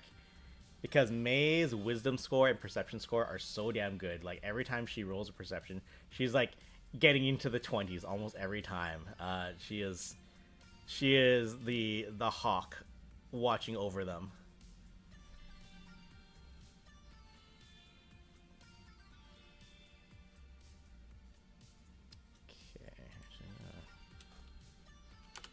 Okay. Okay. And then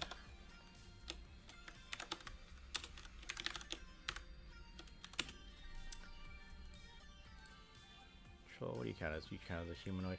CR5, so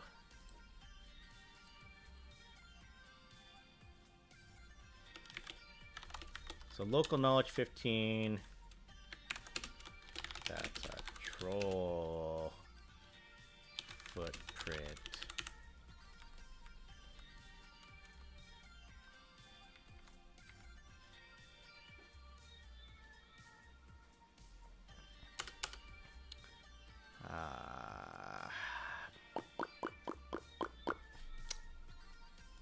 You know, I gotta go back to survival to see how what they need to roll to follow the tracks of this goddamn troll.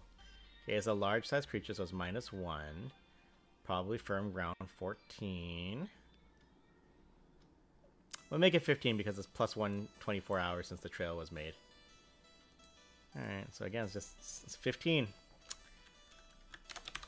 Survive DC 15. Can follow the troll tracks.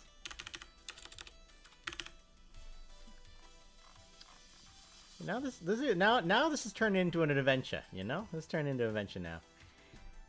Okay.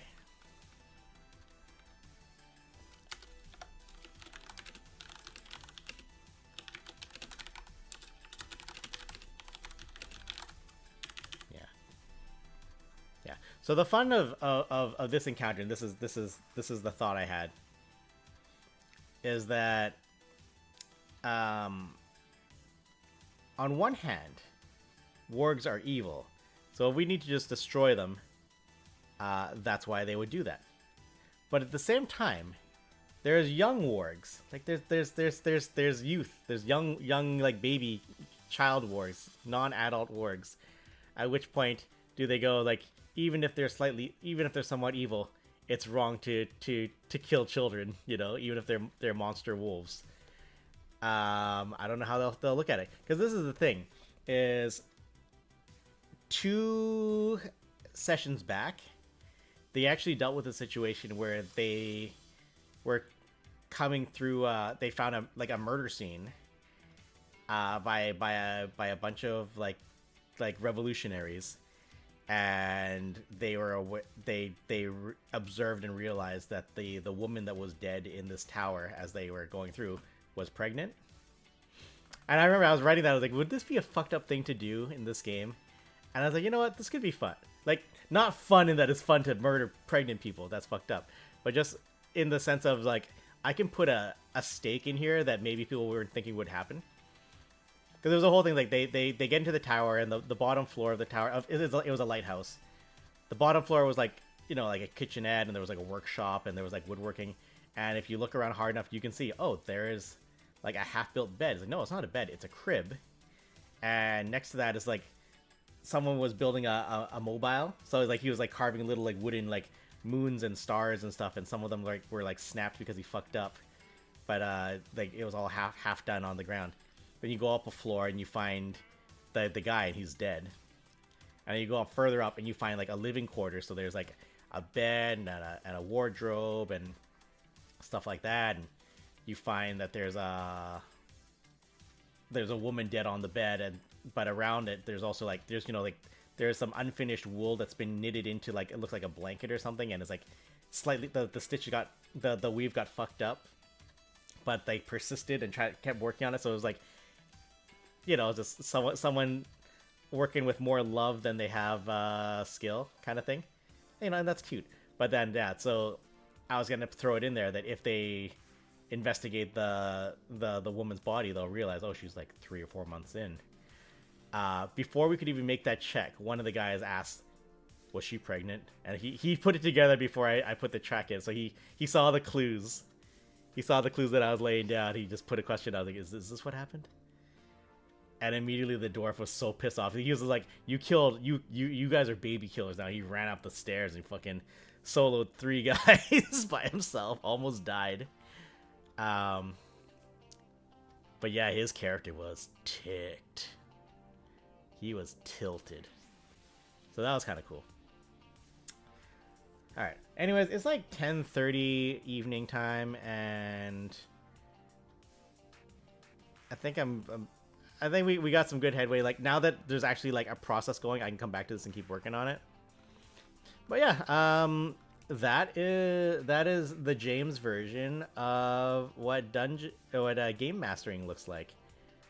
I like to do a lot of thematic stuff. Like, again, that question is like, how are they gonna engage this situation? Are they just gonna fight them, or are they gonna go? What kind of stuff are they gonna do to think about? The other thing I was gonna do was I was gonna try to like personally traumatize the players when this ship gets attacked by this dragon.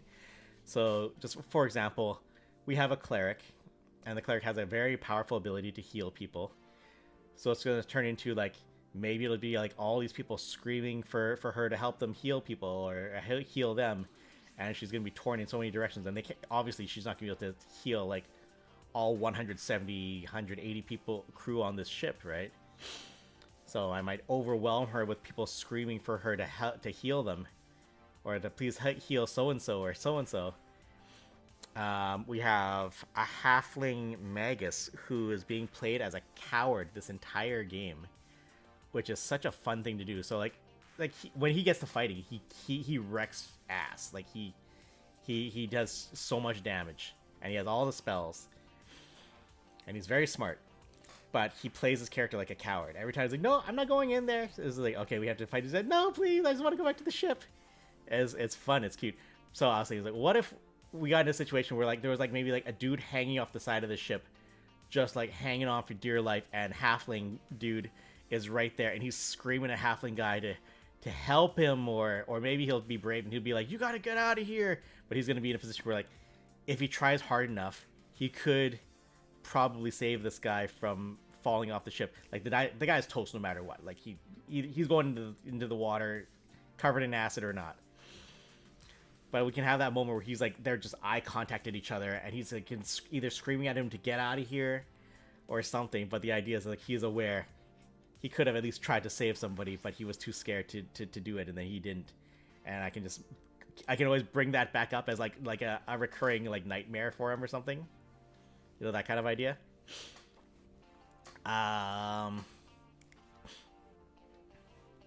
The dwarf Blood Rager, I don't know what I might do to him.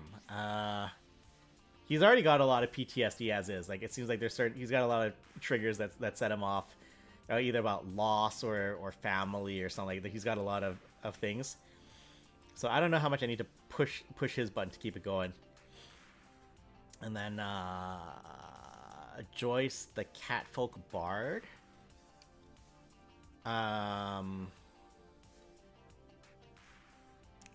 I might just play up the angle that she's kind of small and weak in general. She doesn't have a lot of strength. She has very powerful magic, and she's... Oh, God. 1 second. I gotta get squished.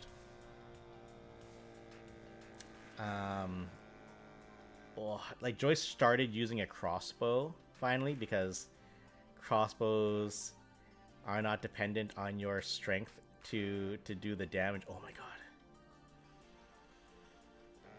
Oh my God, it's going tighter. The crossbow does all the work. So Joyce is doing very, very well with this Masterwork light crossbow right now. So I might just play it up that the dragon basically just scoffs at her or just makes her feel really weak and small. Just who are you gonna save? You can't save anybody kind of thing. And as for Mr. Rashi, the swashbuckler who swears he's not a hero but keeps doing the most heroic fucking things every damn time he has the opportunity. 144 over 95. That's high. That is high. I am older now though, so maybe it's okay. Man, I remember when I could get a consistent 120 over 80 no matter what. Oh, those were good times. But yeah, I'll write down had a cup of tea and engaged in a intense conversation, I guess.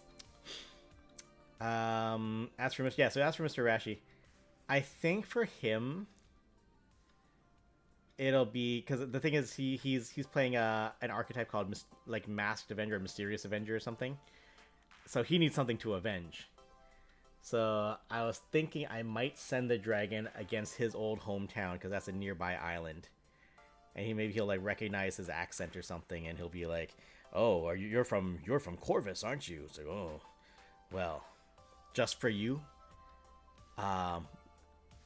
because we've had this talk, I think I'll go pay them a visit first." And then when he finally is free to roam around, he can go to Corvus and find out that the village that he was on just got absolutely nuked by this dragon. And I forget if his parents are already dead or not.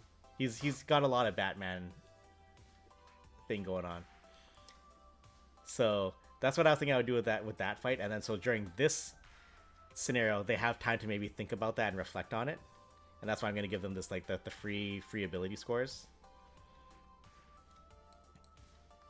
Yeah. Anyways, I think that's going to be enough streaming for tonight. So I think that'll lead them to a troll, and the troll can maybe have a fun little conversation with the players and be like, just basically imply that he runs shit here and everyone just lives here, kind of thing. That's I stole that from Training Day. But the implication will be they take out the troll, and basically all the dangerous things that might try to kill them are probably going to be lessened drastically. At which point, while they survive on this island, they don't have to worry about that. What I might also do is I might throw in an NPC that's maybe like caught by the troll, and it'll secretly be like a divine interaction with something else. I might do something like that. And then eventually, like, the last bit will be either they get on a raft to escape the island, or they set up a signal fire so when a ship does come by, they can set that off, and then the ship will come and rescue them. And that'll be the end of the session. So cool, I have a plan for that part. Now I need to write the other story. The big dragon incident.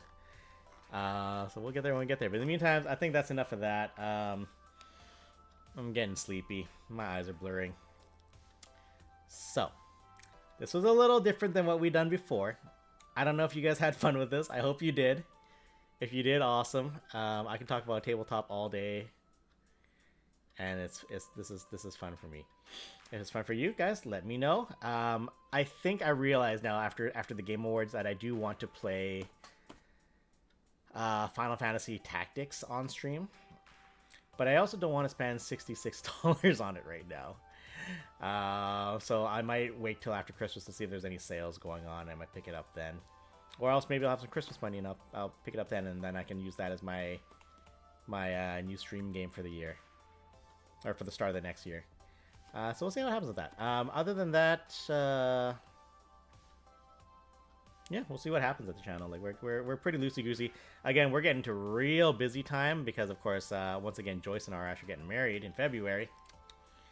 So if you see less of them streaming, that's why. They got a lot of shit to figure out in the next month or so. And it's going to be hilarious.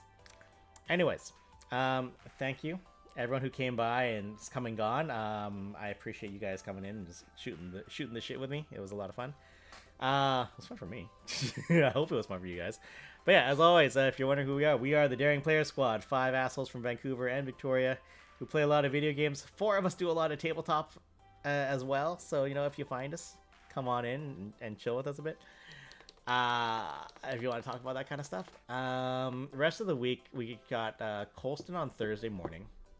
He will be playing Baldur's Gate 3. Well, that segued perfectly, didn't it? Ha ha ha. Thursday evening, if we're lucky, we'll get Arash playing something. He's kind of in between games. He just finished Alien Isolation, so I don't know what else he's doing right now. Friday, if you're lucky, you might get Joyce, but Joyce has been pretty busy lately, so I don't think Joyce is streaming actively too much right now. Weekend, we're pretty quiet, and then Monday, we will see, because that's the Christmas week, and it's just getting busy. I also forgot, normally, if they can, Ash would be streaming on Tuesday, but again, Ash has been going through some hella physiotherapy, and is fucking zonked right now, so probably don't expect too much from that. Don't expect too much from them. We busy. We tired. Yeah, if you haven't followed us here at the channel, best way to keep track of us. Otherwise, you can always find us on our socials. We got a Blue Sky account. That's the most news-ish type social media we have. We have a Discord account that's hilarious, and I recommend everyone who likes this place to hang out there because we do a lot of talking there. And then finally, of course, we got the YouTube channel that mostly serves as an archive for our streams because Twitch doesn't love us enough to do it for us. So that's going to be it for me. I don't think I've got anything else to do. But yeah, this Pathfinder campaign, it seems like people are enjoying it right now. I've been having a great time getting back into the swing of how to run games. And I'll let you guys know how the game goes when we get there. It's probably going to be a few weeks, though, because again, one of the dwarf player is actually running a feng shui adventure for us. He said we originally figured it was gonna be a one shot, but no, he got ambitious on it. So we'll probably have to do it for another night or two. So that's gonna happen probably the rest of December, and then maybe we'll get to me and back to me in January. We'll see what happens. Other than that, yep, that's it for us for tonight. Once again, thank you so much for coming by. I hope you guys had some fun learning about some Pathfinder. I hope you aspiring game masters got a bit of insight and ideas on how you want to go about your own games. And as always, my name is James. We're the Daring Player Squad. And I'll see you guys when I do. Have a good night. Or a good day in the case of Australia. Bye-bye. Oh, here we go. Click, click. Oh, shit! All right, run. We've lost another one. No! I'm trying. I got you. Oh my god! Adventure's over. Adventure's over. Adventure's over. Get your ass. Everyone sit the fuck down. Come on. Mother. Vor. Oh, hello. I haven't stuck my finger in this yet. Your choice. It's your choice. Oh, fuck me. Help me! Grin and bear it! Shut up, Teddy! Use code my big fat Ouija to get 3 years for 10%.